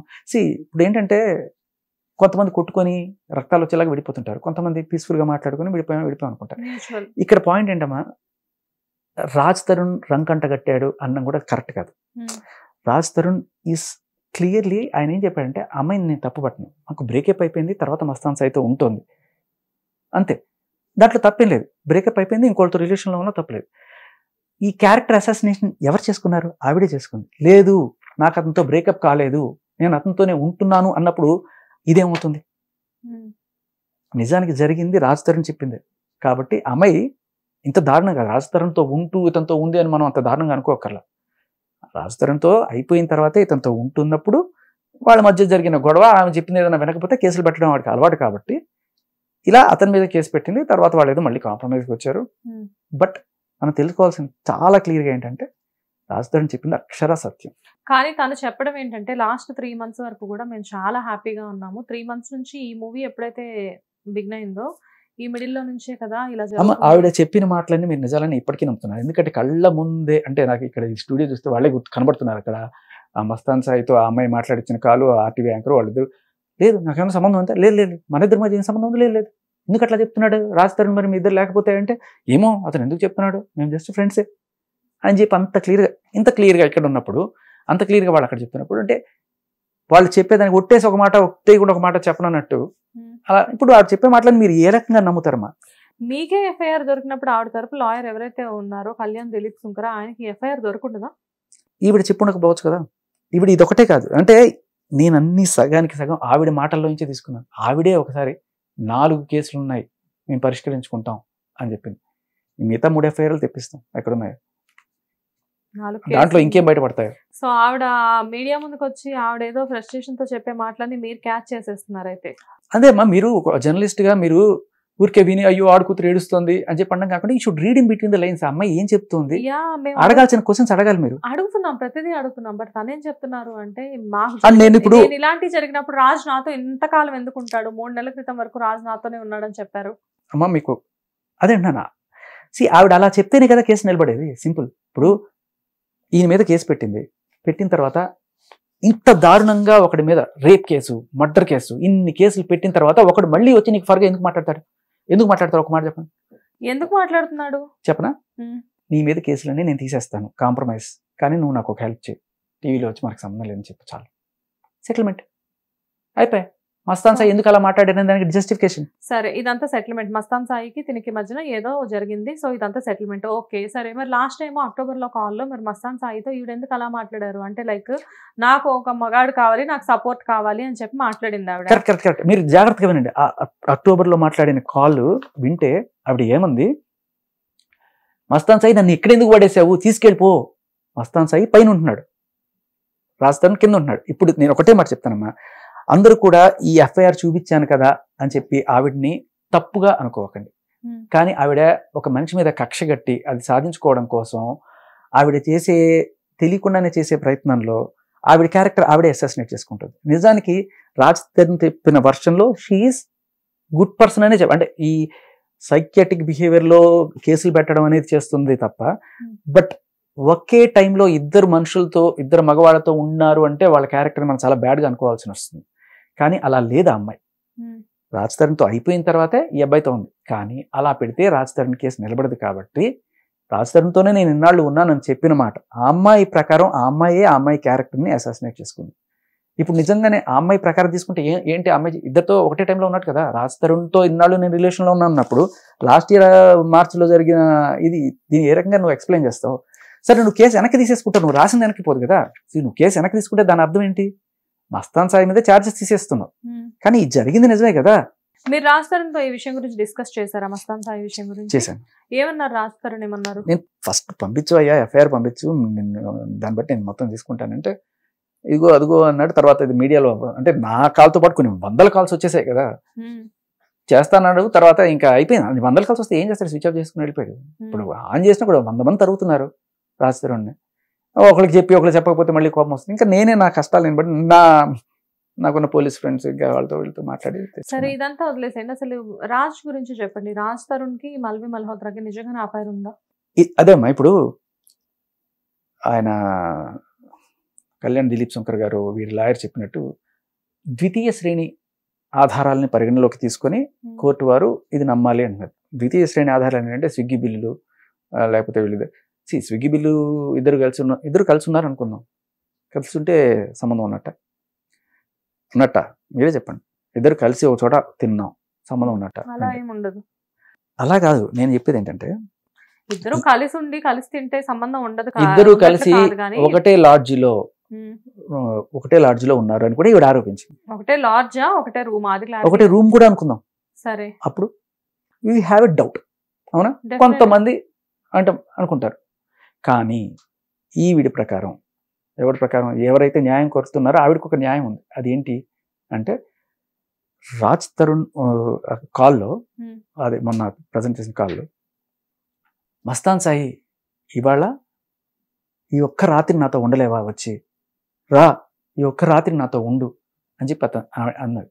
సో ఒక మగాడు ఆ రాత్రి వచ్చి ఆవిడతో ఉంటే తప్పులేదు. అంటే ఆవిడకి ఒక బాధ ఉందని చెప్తుంది. ఆ బాధలో ఆవిడ అన్నానని చెప్తుంది, అవునా?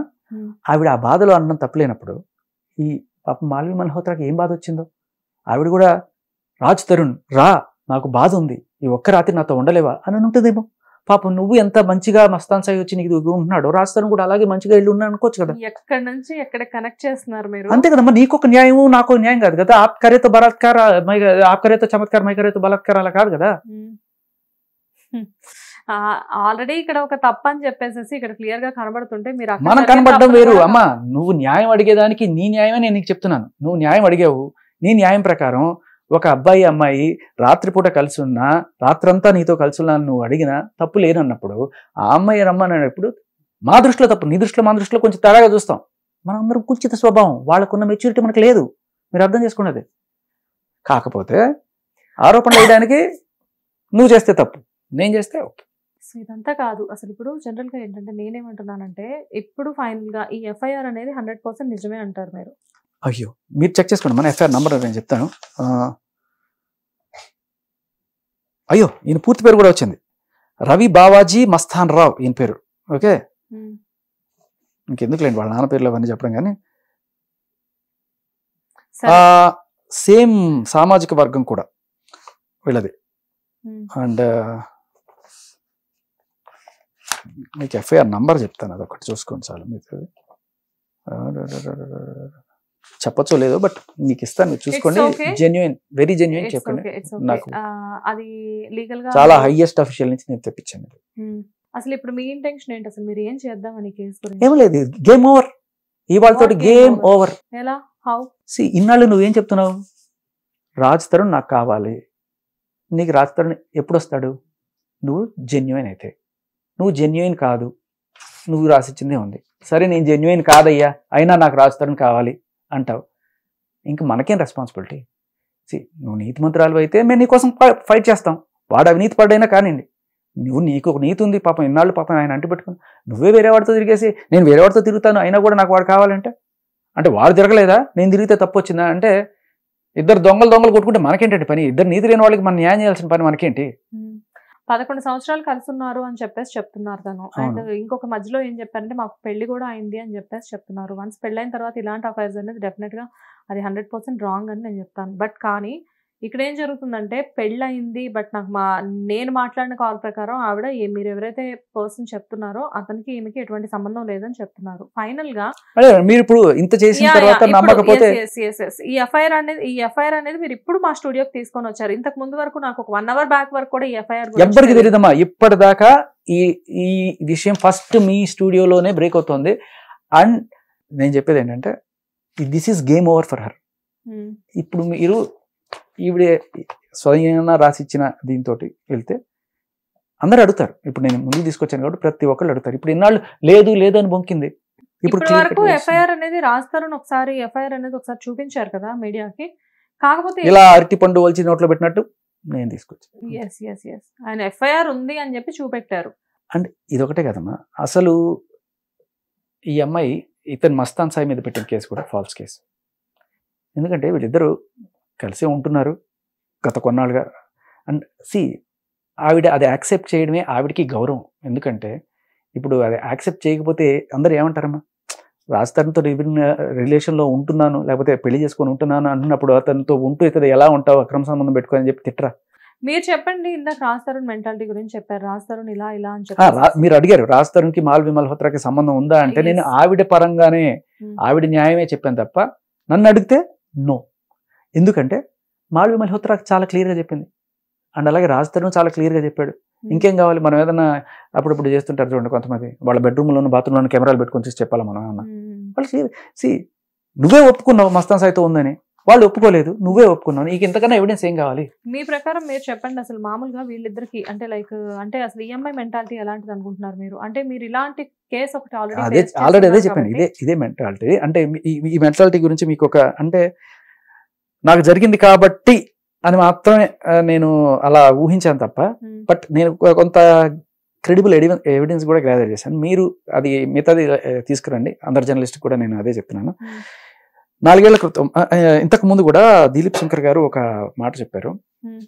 రాజ్ తరుణ్ ఒకసారి యాక్సిడెంట్ చేసి వెళ్ళిపోతే అది కూడా ఆవిడ నెత్తినేసుకొని ఆయన రక్షించడానికి వచ్చిన మహాతల్లిని పట్టుకొని నువ్వు రంకట్ట కడతావా, డ్రగ్స్ కేసులు బలవంతంగా పెట్టిస్తావా, డ్రగ్స్ కేసులు బలవంతంగా పెట్టిస్తావా అంటే రాజ్ తరుణ్ ఏమైనా ఐజీనా లేకపోతే ప్రైమ్ మినిస్టర్ చీఫ్ మినిస్టర్ పెట్టడానికి? కానీ ఈ అమ్మాయి ఇండియా వస్తున్న సంగతి, ఎస్పెషల్లీ హైదరాబాద్ వస్తున్న సంగతి రాజ్ కి తప్ప ఇంకెవరికి తెలియదు. సో నేను రైల్వే స్టేషన్ అని మీరు అనుకుంటున్నారమ్మా? Unnith Reddy close friend. ఎవరు ఈ ఉనిత్ రెడ్డి? ఎవరు అసలు ఈ ఉనిత్ రెడ్డి గురించి తెలియదు ఇంతవరకు ఎవరికి? అయ్యో ఎందుకు తెలియదు అమ్మా, అంటే మీరు ఫాలో అవట్లేదు. ఇది 10 నెలల క్రితం వరలక్ష్మి టిఫిన్స్ దగ్గర స్టార్ట్ అయిన గొడవ. దాంట్లో ఉనిత్ రెడ్డి అండ్ ఇంకా కొంతమంది అక్కడ డ్రగ్స్ అమ్ముతూ ఉన్న వాళ్ళ పెద్ద పెద్ద తలకాయలు వీళ్ళ పేర్లు కూడా ఉన్నాయి. దాంట్లో ఈవిడ కూడా ఉంది ఆ ఎఫ్ఐఆర్ లో. నో ఉనిత్ రెడ్డికి ఈ కేసుతో అసలు ఇంతవరకు ఎటువంటి సంబంధం లేదు కదా అంటున్నాను. భలే క్వశ్చన్ అడిగారు. అంటే యాక్చువల్లీ మీరు ఈ బూత్ కాన్వర్సేషన్ ఉంది చూసారా, అది వినుంటే దాంట్లో బాగా జాగ్రత్తగా గమనించాను. అందరూ కూడా చాలా జాగ్రత్త, పోలీసులు ఎస్పెషల్లీ పోలీసులు ఎవరైతే వీళ్ళు కాదు, ఇప్పుడు ఈ కేసు లావణ్య కేసు దర్యాప్తు చేస్తున్న వాళ్ళు కాదు, లావణ్య డ్రగ్స్ కేసు దర్యాప్తు చేస్తున్న వాళ్ళు దయచేసి ఇది గమనించండి. ఉనిత్ రెడ్డి పరారీలో ఉన్నాడు అని రాశారు. ఉనిత్ రెడ్డి ఎవరు, ఎక్కడుంటాడు అని చెప్పాను ఆ అమ్మాయిని అడిగినప్పుడు. ఉనిత్ రెడ్డి నేను కలిసి ఒక షార్ట్ ఫిల్మ్ చేశాము అన్నప్పుడు నేను ఆ షార్ట్ ఫిల్మ్ వెతికాను. ఆ షార్ట్ ఫిల్మ్ దొరికింది. ఆ షార్ట్ ఫిల్మ్లో టైటిల్స్ చూసా. ఈ అమ్మాయి పేరు లావణ్య అని లేదు, అన్విక అని ఉంది. ఓకే డన్, ఈవిడ అన్విక అనే పేరుతో కూడా ఉంటుంది నాకు తెలుసు. బట్ ఉనిత్ రెడ్డి హీరో కదా, ఉనిత్ రెడ్డి పేరు లేదేంటి అని చూసినప్పుడు చింటూ అని కనబడింది. ఓహో ముద్దు పేరు చింటూ ఏమో అని. కానీ మీరు ఈ బూత్ కాన్వర్జేషన్ వింటే దాంట్లో మస్తాన్ సాయే కాకుండా చింటూ నువ్వు చింటూ నా కోసం ఏమన్నా చేస్తారు, నా చింటూ అని చెప్పి చాలాసార్లు మాట్లాడింది. అయితే నా డౌట్ ఏంటంటే ఈ చింటూ ఈయనేనా? ఎందుకంటే ఆయనకి ఉన్నిత్ రెడ్డి అని ఎతుకుతున్నారు, బట్ చింటూ అనే పేరు ఆయనకు ఉందని మీకు తెలుసా? ఆ కాన్వర్జేషన్లో చింటూ అనేది ఉంది తెలుసా? మీరు ఇన్వెస్టిగేషన్ చేస్తే మీకు ఏదైనా ఇది క్లూగా పనికి రావచ్చేమో, యూజ్ చేసుకుని చెప్తాను. సో ఈ డ్రగ్స్ కేసు సాల్వ్ చేయడానికి మీకు ఇది ఒక క్లూగా ఉపయోగపడుతుంది. అసలు ఈ చింటూ ఎవరు, ఈ ఉన్నిత్ రెడ్డి ఏంటి అంటే ఒక్క కేసు గురించి బయటకు వచ్చినప్పుడు ఇన్ని సస్పెన్సా? లైక్ అమ్మా క్రిమినల్ ఇన్వెస్టిగేషన్ చేసేటప్పుడు ఇన్వెస్టిగేటివ్ జర్నలిజం అంటే ఇలా చేయాలి. అంటే కంప్లీట్గా డీటెయిల్స్లోకి పిన్ టు పిన్ మనం చూస్తే ఇవన్నీ దొరుకుతాయి. మీరు ఇప్పుడు వీళ్ళు ముగ్గురు ఆ షార్ట్ ఫిల్మ్లో కలిశారు. అలా ఉన్నిత్ రెడ్డి పరిచయం ఫస్ట్ షార్ట్ ఫిల్మ్ తోటి.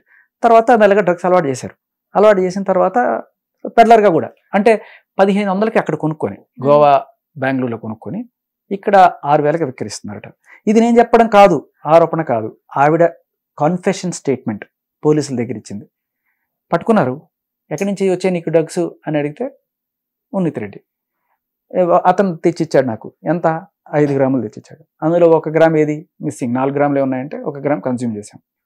ఆ ఇందిరా అనే అమ్మాయి కన్జ్యూమ్ చేసిందని చెప్పింది. వాళ్ళిద్దరు జంపు, ఏం దొరికిపోయింది. వాళ్ళని పట్టుకోవడానికి ట్రై చేస్తున్నారు. కానీ ఉన్నిత్ రెడ్డికి చింటూ అనే పేరు ఉంది అనేది నాకు షార్ట్ ఫిల్మ్ చూస్తే అర్థమైంది.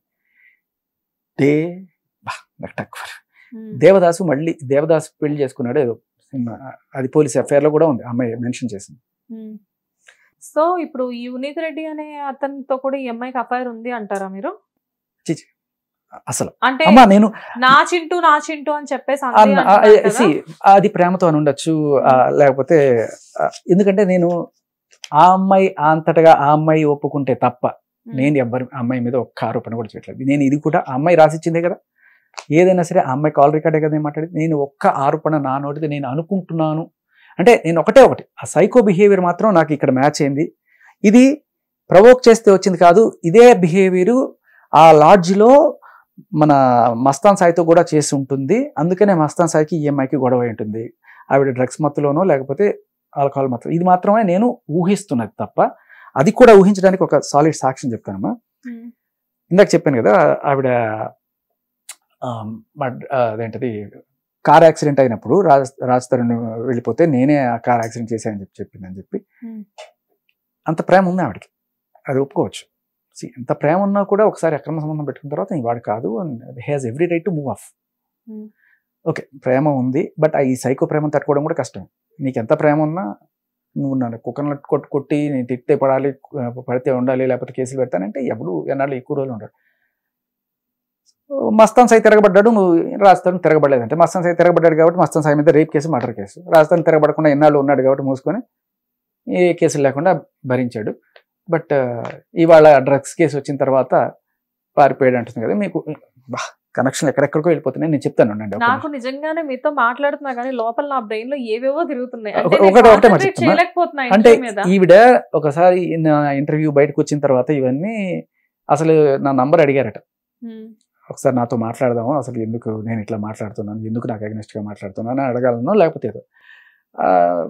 వాళ్ళు అడిగారు భయ్యా మీ నంబర్ ఇవ్వమా అంటే దయచేసి ఇవ్వకండి అని చెప్పాను. పొరపాటును కూడా ఇవ్వకండి నా నంబర్ అని. ఎందుకంటే ఇప్పుడు మీ అందరి నంబర్లు ఉన్నాయి. మళ్ళీ అంటే మీరు ఆలోచించింది నేను ఆలోచించింది ఏంటంటే ఒకవేళ మళ్ళీ ఆవిడ రేపు ఫ్యూచర్లో ఏదైనా డ్రగ్స్ కేసులో దొరికితే ఫస్ట్ ఏం చేస్తారు, ఫోన్ సీజ్ చేస్తారు. ఫోన్లో ఉన్న నంబర్స్ అన్నీ చూస్తారు. అందులో నీ నంబర్ ఉందనుకో నిన్ను కూడా అనుమానిస్తారు. అందుకే సార్ దయచేసి నా నంబర్ ఇవ్వకండి అన్నాను. సో ఇప్పుడు జస్ట్ కాంటాక్ట్స్లో ఒక నంబర్ ఉంటేనే నాకు ఇంత అవుతుందని నేను భయపడితే ఏకంగా నీ చాట్లు ఇవి ఇంత లిస్ట్ ఉంటే రాజ్ తరుణ్ ఇంకెంత భయపడాలి. అందులో అతను దూరంగా ఉండడంలో తప్పే లేదు. అండ్ లిటరలీ రెడ్ హ్యాండెడ్గా దొరికిపోయినప్పుడు ఇంక ఏం చేయాలి? నా పెళ్ళం డ్రగ్ ఎడిక్ట్, నా పెళ్ళం అక్రమ సంబంధం ఆయన అనలా, ఈవిడంటుంది. ఈవిడ అంటున్నట్టే కదా ఇప్పుడు, ఆయనతో ఉంటూ నేను ఇంత ఉన్నానని, ఆయనతో ఉంటూ అనేది ఇక్కడ చెప్తుంది. తెలంగాణలో ఆయన మాత్రమే నా భర్త అని, ఇక్కడ ఆంధ్రాలో గుంటూరులో ఇగో ఈయన్ని నేను లవ్ అని చెప్తుంది. సారీ నేను మధ్యలో మిస్ అయిపోయి ఎక్కడికి వెళ్ళిపోయాను. అయితే మళ్ళీ ఆ యాక్సిడెంట్ దగ్గరికి వస్తున్నా. ఆ యాక్సిడెంట్ జరిగిన తర్వాత ఆవిడ అంతే ఇదిగా తనని సైకిట్రిక్ లవ్ కాబట్టి సేవ్ చేయడానికి చేస్తుంది. కానీ అది చట్టపరంగా నేరం కదమ్మా. మరి పోలీసులు కేసు పెట్టాలా వద్దా? ఫ్యాక్ట్స్ని తప్పుదోవ పట్టించి అంటే ఆవిడకి చట్టం అంటే ఎంత గౌరవం అనేది మనకు అర్థమవుతుంది. ఇప్పుడు ఈయనతో కూడా ఒప్పుకోకపోతే ఈయన మీద 376, 370 మస్తాన్ సాయి మీద, ఈయన మీద అన్ని కేసులు, అలాగే ఇంకెంతమంది మీద ఎన్ని కేసులు పెట్టిందో తెలియదు. అంటే నేను చెప్పింది వినకపోతే కేసు పెడతాను, నా మీద కూడా కేసు పెడతానని చెప్పిందంటే, ఎందుకంటే అగ్నెస్ట్గా మాట్లాడుతున్నాను అని చెప్పి. సో బేసికల్ ఏంటంటే నేను ఫస్ట్ వీళ్ళ మోడస్ ఆఫ్ ఆపరేషన్ కేసు పెడతానని బెదిరిస్తారు, మీడియాకి వచ్చి రచ్చ చేస్తానని బెదిరిస్తారు, తర్వాత సూసైడ్ చేసుకుంటానని బెదిరిస్తారు. నా గురించి మాట్లాడు కదా ఇగో మీ ఛానల్ మీదకి వచ్చి నేను సూసైడ్ చేసుకుంటా అంటారు. ఎందుకంటే ఇది అంటే ఈవిడ కేసులో కాదు, నా ఫస్ట్ కేసులో ఆవిడకి ఫోన్ చేసి నన్ను ఎవరైతే టార్చర్ చేసిందో మీడియాలో వచ్చేస్తుందని చెప్పి తెలిసేటప్పటికి నేను సూసైడ్ చేసేసుకుంటా మీ ఛానల్కి వచ్చి అని చెప్తే, సరే రండమ్మా మీ వర్షం మీరు వినిపించండి అన్నారు. తర్వాత లేదు, ఏమీ కాలేదు, శుభ్రంగా ఉంది. ఇదైతే వినండి. గంటకి ఈ లేడీ ఎవరో ఈ నేపథ్యం నేను చెప్తాను మీకు. రాజుతరు 4 ఏళ్ల క్రితం ఒక యాక్సిడెంట్ చేశాడు. ఆ యాక్సిడెంట్ జరిగినప్పుడు అక్కడి నుంచి రాజుతరు వెళ్ళిపోయాడు. రాజుతరు ఏదో ఫీవర్గా ఉండో లేకపోతే సమ్ దీంట్లోనో అక్కడి నుంచి బయటకు వెళ్ళిపోతుంటే హీరో కదా ఎవరో గుర్తుపట్టాడు, అక్కడ గుర్తుపట్టి వీడియో తీసాడు. తీసిన తర్వాత ఇతను తాగున్నాడు అందుకనే చేశాడు, ఎవరు చచ్చిపోలేదు అక్కడ, మామూలు గొడవనో దేనో గుద్దినట్టున్నాడు, ఆల్కహాల్ మత్తులో ఇట్లా చేశాడేమో అని ఆయన ఇదే అవుతుందేమో అని ఇంకేదో ఎవరన్నా అనుకుంటారు, మీడియా వాళ్ళకి ఏదో చేసుకుంటారు కదా. ఆయన యాక్చువల్గా ఏదో ఫేవర్లో ఉన్నాడట. సో అది వదిలేసి కాలు వెళ్ళిపోతుంటే పట్టుకొని ఇంకా ఒకతను కాల్ చేసి రాజ్ తరుణ్ తో మాట్లాడారు, అంటే కొంచెం థ్రెటనింగ్. రాజ్ తరుణ్ కాదు, రాజా రవీంద్ర గారు ఆయన మేనేజర్ తో మాట్లాడి ఇట్లా ఏంటి ఈ వీడియో సంగతి నేను బయట పెడితే ఏదవుతుంది అని చెప్పంటే, సర్లే నేను చెప్పండి బాస్ ఎందుకు దాని గురించి ఊరికి అనవసరం లేని రచ్చ చేస్తారంటే 2 లక్షలు 3 లక్షలు డిమాండ్ చేసినట్టు అయినా ఒప్పుకున్నాడు, ఈ వ్యక్తి ఒప్పుకున్నాడు. అయితే అదే రోజు రాత్రి రాజా రవీంద్ర గారితో మాట్లాడిన రోజు రాత్రి ఈయన ఉన్న గేటెడ్ కమ్యూనిటీలలోకి అనుకోని ఒక అతిథి ఎంట్రీ ఇచ్చారు. రాజా రవీంద్ర గారు ఈ ఎవరైతే బ్లాక్మెయిల్ చేద్దాం అనుకున్నాడో ఆయన విల్లా పేరు బిగోట్టా విల్లాస్ అనుకుంటాను. గేటెడ్ కమ్యూనిటీ, అన్ని సీసీ కెమెరాస్ ఉంటాయి.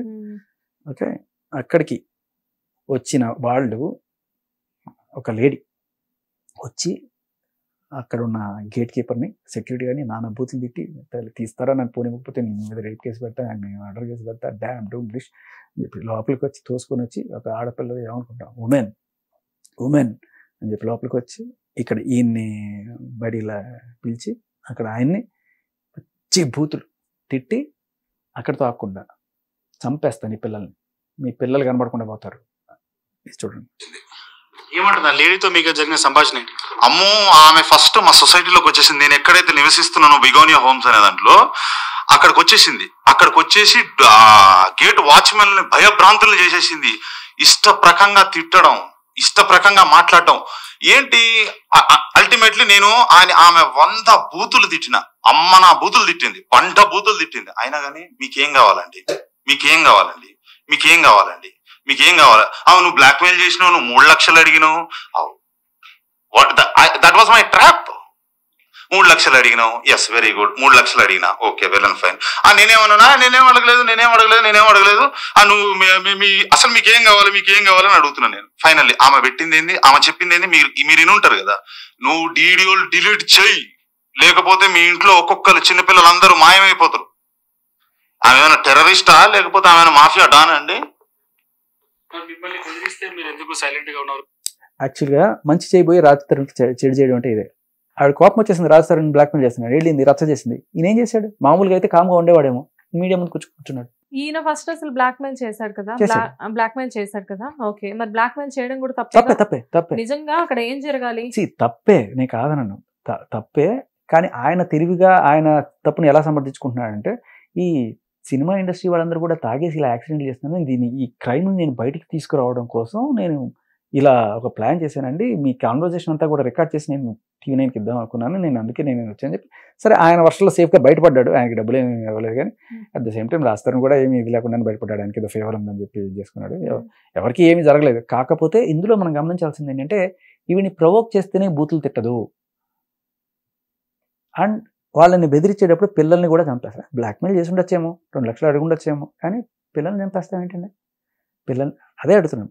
ఆవిడ గనక ఆ రోజు రాత్రి వెళ్ళి గొడవ చేయకపోతే ఈయన TV9కి వచ్చేవాడు కాదు, రాజతరుణ్ పరువు పోయేది కూడా కాదు. ఈవిడేమంటుంది, ఆ యాక్సిడెంట్ జరిగినప్పుడు కనుక నేను ఉండుంటే అసలు మీడియాలోకే ఈ విషయం వచ్చేది కాదు. అంటే ఈవిడ మీద ఈవిడికి ఏ రకమైన కాన్ఫిడెన్స్ ఉందంటే, అంటే మీడియాని మేనేజ్ చేసేస్తావు నువ్వు, పోలీసులు మేనేజ్ చేసేస్తావు నువ్వు, నా ఐఏఎస్ఆ ఐపీఎస్ఆ రౌడీయా దార్కారియా ఏంటి నువ్వు, నేను ఉంటే ఇలాంటివన్నీ జరిగేది కాదు అంటే నువ్వేంటి. అంటే ఫైనల్ గా ఇక్కడ జరుగుతుంది ఏంటి అంటే, రాజ్ తరుణ్ ని సేవ్ చేయడానికి ఈవిడ ప్రతిసారి వెళ్ళినప్పుడు ఈవిడకి తెలియకుండానే ఈవిడ ఒరిజినాలిటీ బయట పెట్టేసేయడం వల్ల ఆటోమేటిక్ గా అక్కడ రాజ్ తరుణ్ ఎస్, ఈ అబ్బాయి పేరు కార్తీక్ అండి. మీరు ఎవరైనా సరే ఆయన ఇంటర్వ్యూ చేయాలనుకుంటే మళ్ళీ ఆయన లైమ్ లైట్ లో తీసుకురండి. ఆ బొగోటియానా విల్లాకి వెళ్ళండి, అక్కడ సీసీటీవీ ఫుటేజ్ కూడా దొరుకుతుంది. ఆవిడ చేసిన అదరగానం అంతా కూడా ఆయన తీసి పెట్టుకున్నాడు. సో అది కాకపోతే నేను అంటే ఎస్టాబ్లిష్ చేయదలుచుకుంది ఏంటంటే, ఈ భూతు పురాణం అనేది ఈవిడికి కొత్త కాదు, రెచ్చగొడితేనే మాట్లాడాను అనేది కాదు. ఎందుకంటే ఆ ఆడియోలో ఎక్కడ కూడా రాజ్ తరుణ్ రెచ్చగొట్టినట్లేదు. ఆవిడ నన్ను ఏదో బాడీ షేమింగ్ చేస్తూ పాట పాడాడు అని చెప్పడానికి ముందే ఆయన క్లియర్గా చెప్పాడు, ఇది భూతు పాట అంటే ఆడపిల్లవు కదా, వద్దంటే ఇక్కడ ఆడపిల్ల ఎవరున్నారు, నేను ఆడపిల్ల పాడండి అని చెప్పి పాడించుకున్న తర్వాత ఇదంతా అనమాట. అప్పటికి అసలు ఇంకే ఆవిడకి సంబంధమే లేదు. ఆయన కింద ఉన్నాడు, వాళ్ళు పైన ఉన్నారు. కాకపోతే మస్తాన్ సాయి లేడు. మస్తాన్ సాయి రా, వీడిని కొట్టు, వీడిని తీసుకెళ్ళి వీడి పని చెప్దాం. అది ఇప్పుడు ఇంతకీ ఈవిడ 100% మీరు నమ్ముతున్నారా డ్రగ్ అడిక్ట్ అని? నేను నమ్మడం కాదండి, ఆవిడ. నేను అదే అంటున్నాను, నేను నా నమ్మకంతో అసలు పనే లేదమ్మా, నాకు నమ్మకంతో పనే లేదు. ఆవిడ బిహేవియర్ చూడండి, ఇక్కడ చూడండి, అండ్ అలాగే ఆవిడకున్న సంబంధాలు చూడండి. ఉన్నిత్ రెడ్డి నా ఫ్రెండ్ అంటుంది. ఉన్నిత్ రెడ్డి ఈజ్ A1. ఆవిడ ఉన్నిత్ రెడ్డికి నాకు సంబంధం లేదని ఎక్కడ చెప్పాల. ఎందుకంటే ఉన్నిత్ రెడ్డి ఆ కేసులో ఉన్నాడు, ఈ కేసులో కూడా ఉన్నాడు. ఐ మీన్ ఈ FIR లో ఉన్నిత్ రెడ్డి పేరు క్లియర్గా ఉంది. ఉన్నిత్ రెడ్డి నాకు మస్తాన్ని పరిచయం చేశాడు అని చెప్పింది. So we can't rule out more. Unnith Reddy ఉన్నాడు. So alias Chintu. ఆ చింటూ ఆ రోజు మరి ఆ చింటూ ఈ చింటూ ఒకళ్ళనా కాదనేది పోలీస్ ఎంక్వైరీలో వెళ్ళాలి. సో ఇప్పుడు ఇదంతా కాదు సార్, మీరు నార్మల్ గా చెప్పండి. అంటే అసలు మీ ఇంటెన్షన్ అంతా ఏంటి అంటే, వాట్ ఈస్ లావణ్య అనేది బయటకు తీసుకురావడం మీ ఇంటెన్షన్? కాదమ్మా, కాదు. నా ఇంటెన్షన్, నా పోరాటం ఏంటంటే, ఇలాంటి సెక్షన్స్ ని మిస్యూజ్ చేసుకుంటూ మస్తాన్ సాయినైనా నువ్వు హింసించావు, రాజ్ తరుణ్ అయినా నువ్వు సెక్షన్స్ తో హింసించావు, ఇంకా ఎంతమందిని నువ్వు ఇదే సెక్షన్స్ పెట్టి అమ్మాయి కార్డు వాడి అమాయకంగా నటించి భయపెట్టి బెదిరించి జనాల్ని ఇలా చేయడం అనేది తప్పు. సో ఈ సెక్షన్స్ని ఇంత దారుణంగా మీరు రుద్దడం వల్ల, గవర్నమెంట్కి నేను చెప్పేది మగాళ్ళ మీద రుద్దడం వల్ల ఇలా ఎంతోమంది బాధితులు అవుతున్నారు. ఏదర్ సెటిల్మెంట్లు అయినా సరే లక్షలు కోట్లు ఇచ్చుకొని బయటపడుతున్నారు, లేకపోతే వాళ్ళు సాధించుకోవడానికి వాళ్ళ పైసాకి ఆనందించడానికి వీళ్ళని హెరాస్ చేస్తున్నారు. సో ఈ సెక్షన్లు మారాలనేది నా పాయింట్. ఈ సెక్షన్లు తీసేయాలి. అంటే పెట్టింది కదా, వచ్చింది కదా అని చెప్పి కేసు పెట్టాడు కదా. ఇప్పుడు ఇప్పుడు వచ్చి అడిగింది కేసు పెట్టండి అంటే పెట్టారు రాజ్ తరుణ్ మీద. చూడాలి కదమ్మా ఇట్లాంటి FIR ఉందని. నాకు లేదండి, నాకు రాజ్ తరుణ్ అన్నీ అండి, నా మొగుడు నాకు కావాలండి, నా మొగుడు నాకు కావాలండి, రాజ్ తరుణ్ నా జీవితం అంటే మరి ఇదేంటి? ఇన్ని FIRలు బయటకు వచ్చాయి ఇప్పుడు. సో ఫైనల్ గా ఇప్పుడు ఆ కేసు నిలబడుతుంది అంటారా? ఇంకా ఎట్లా నిలబడుతుందమ్మా? ఇప్పుడు ఇది తెలిసి చేశారా తెలియక చేశారా పోలీసులే చెప్పాలి. తెలిసి చేసినా తెలియక చేసినా ఇందులో ఏంటంటే విషయం క్లియర్ కట్ గా కళ్ళ ముందు చక్కగా అద్దంలో చూపించినట్టు కనబడుతుంది. కాబట్టి ఏదైనా కానీ దీన్ని దృష్టిలో పెట్టుకునే ముందుకు వెళ్ళాలి. ఇంతకన్నా దారుణమైన విషయం ఏంటంటే, ఈయనకి శిక్ష పడుతుందా అని చెప్పి 100 మంది ఇప్పుడు చెప్పండి, అబద్ధం తేలిపోయింది, ఈయన బ్రేకప్ అయిపోయింది, ఈయనతో ఉంటుందనే నిజం. అది లేదు అన్నారనుకోండి, ఆవిడే ఇది లేదు నాకు మస్తాన్ సాయితో సంబంధం ఎస్టాబ్లిష్డ్, నేను రాజ్ తరుణ్తో ఇప్పుడు దాకా ఉన్నాను అంటే దాని అర్థం ఇద్దరితో ఒకటే దీంట్లో ఉన్నాం, విచ్ ఇస్ ఆక్వర్డ్. ఒక ఉమెన్కి ఎస్పెషల్లీ అది శోభన ఇదైతే. రాజ్ తరుణ్ చెప్పిన స్టేట్మెంట్లో నీకు కాస్త మర్యాద దక్కింది. ఏంటంటే బ్రేకప్ అయిపోయింది, అతనితో ఉంటుంది, దట్స్ గుడ్. ఎవరు కూడా దాన్ని తప్పు పట్టాం. ఇప్పుడు మంచి అమ్మాయి, కాకపోతే ఏదో ఆవేశంలో కొట్టుకున్నారా అనుకున్నాం. కానీ అట్ ద సేమ్ టైం పోలీసులను చాలా తప్పుదోవ పట్టించు. ఆయన మీద పెట్టిన కేసులు ఇప్పుడు అన్ని తీసేసుకుంటున్నట్టు, వాపస్ తీసేసుకుంటున్నట్టు మస్తాన్ సాయి మీద. అంటే పోలీసులు అనిపించోళ్ళ ఇన్నాళ్ళు నువ్వు రేపైంది మర్డర్ అయిపోయింది అంటే వాళ్ళు చాలా తీవ్రంగా తీసేసుకొని ఇన్వెస్టిగేషన్ చేసేసి ఎంత టైం వేస్ట్ చేసావు వాళ్ళకి. అలాగే ఇప్పుడు రాజ్ తరుణ్కి ఆయన అర్థం చేశాడు, ఇది చేసాడు, నన్ను కొట్టేశాడు. ఇంకొకటి కూడా రాజ్ తరుణ్ కొట్టిన ఫోటోలను చూపిస్తుంది సరే. ఇక్కడ మీరు గమనిస్తే బ్రూటల్లీ హిట్ మీ. ఇప్పుడు రాజ్ తరుణ్ నువ్వు కుక్క తిట్లు తిట్టినా రాజ్ తరుణ్ కామ్గా ఉన్నాడు. ఆయన కామ్గా, అందరు కామ్గా ఉంటారు కదా, వేసి కొట్టాడు, తల పగిలింది. ఆ ఫోటోలు రాజ్ తరుణ్కే పంపించింది అమ్మాయి, చూడు నన్ను వీడు కొట్టాడని చెప్పి. అదే రాజ్ తరుణ్ ఆ రోజు చూపించాడు, కానీ అదే ఫోటోలు రాజ్ తరుణ్ కొట్టాడని చెప్పాడు. రాజ్ తరుణ్ ఏ రోజు కొట్టలేదు.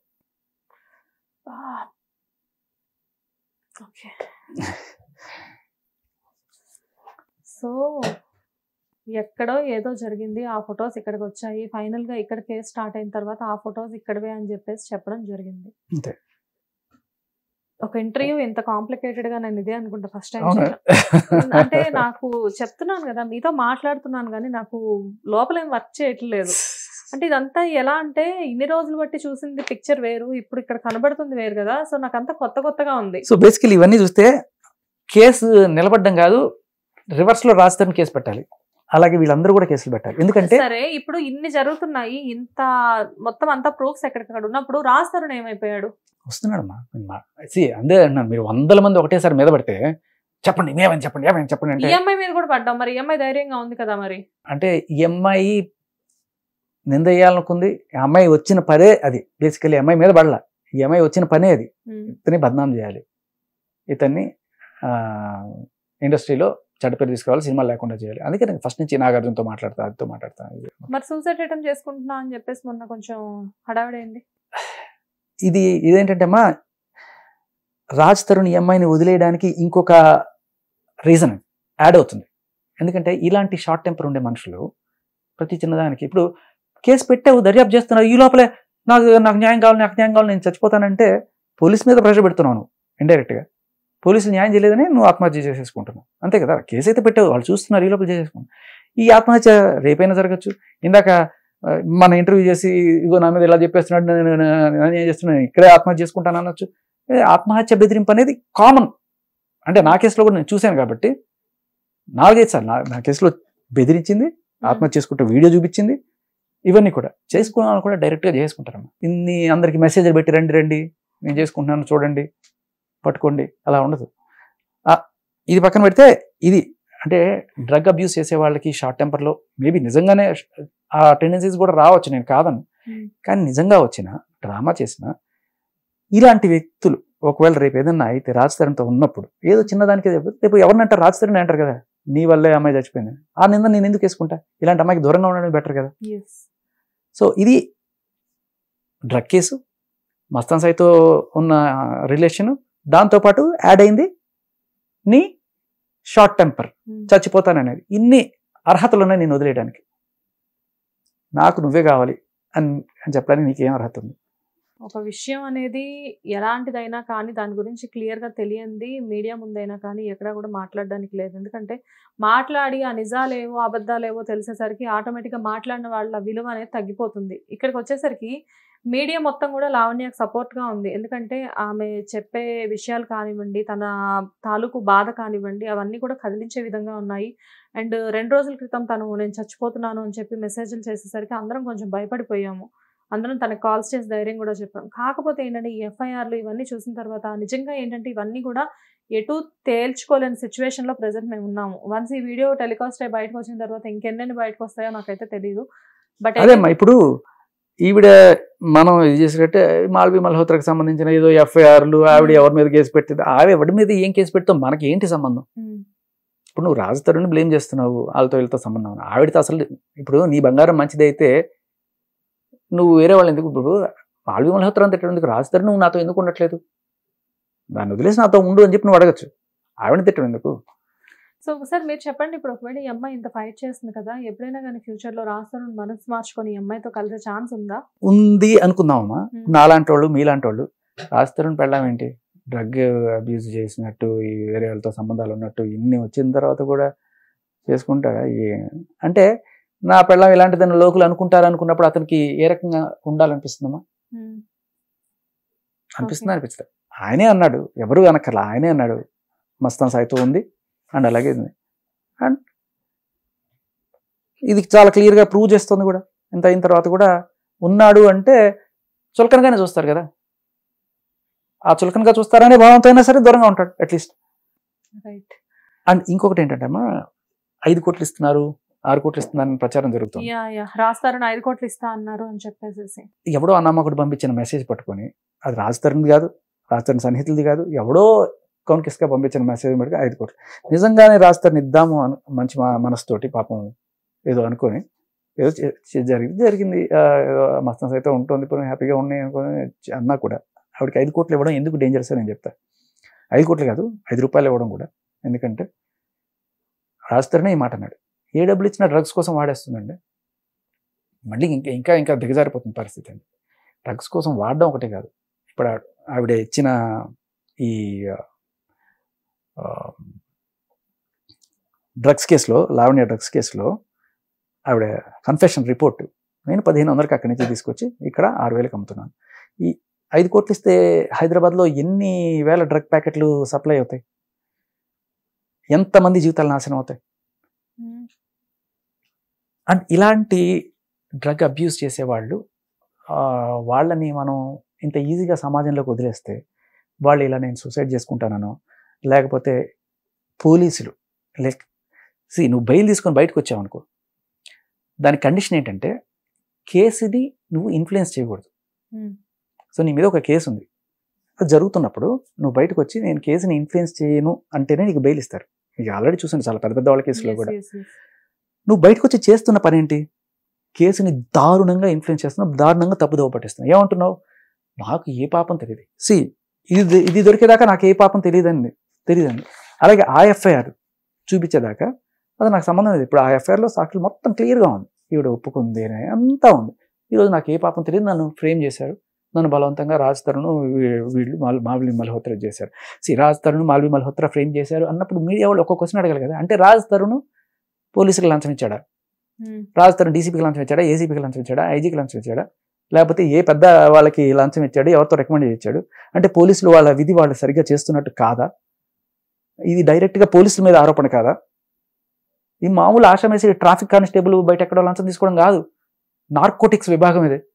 షారుఖ్ ఖాన్ కొడుకు లోపలికి వెళ్తే దిక్కులేదు వాడికి. అలాంటిది రాజ్ తరుణ్ వచ్చి నీకు మ్యానిపులేట్ చేసేసాడు అంటే నమ్మేయడానికి జనాలందరూ వెరి వెంగళపల. ఇది అసలు పోలీసుల మీద ఇది డైరెక్ట్ ఆరోపణ. మీరు గమనిస్తే పోలీసులు సమాధానం చెప్పాలి. ఏంటి సార్ మీరు ఆవిడకి ఎందుకు టెస్ట్ చేయించలేదు? Point number 1.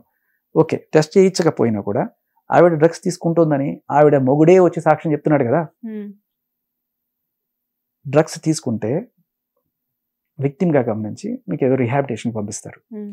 అలాంటి వాళ్ళు డేంజరస్ కాబట్టి అలాంటి వాళ్ళతో మనం ఉన్నప్పుడు వాళ్ళు ఎప్పుడైనా ఆవేశంలో ఇప్పుడు తలబగలు కొట్టుకున్నారు, ఇంత రచ్చ అయిందో మనం క్లియర్గా చూస్తున్నాం ఈ కేసులో. ఎప్పుడో ఈవిడే కత్తి తీసుకొని పొడి చేయొచ్చు. అలాంటప్పుడు అలాంటి వాళ్ళతో ఉండాలని ఏ కోర్టు చెప్పదు. హాయిగా he has every right to, నువ్వు పెళ్ళామైనా ప్రియురాలైనా ఎవరైనా సరే, డ్రగ్స్ విషయంలో కూడా it points that he cannot stay with her, he should not, it's dangerous for him.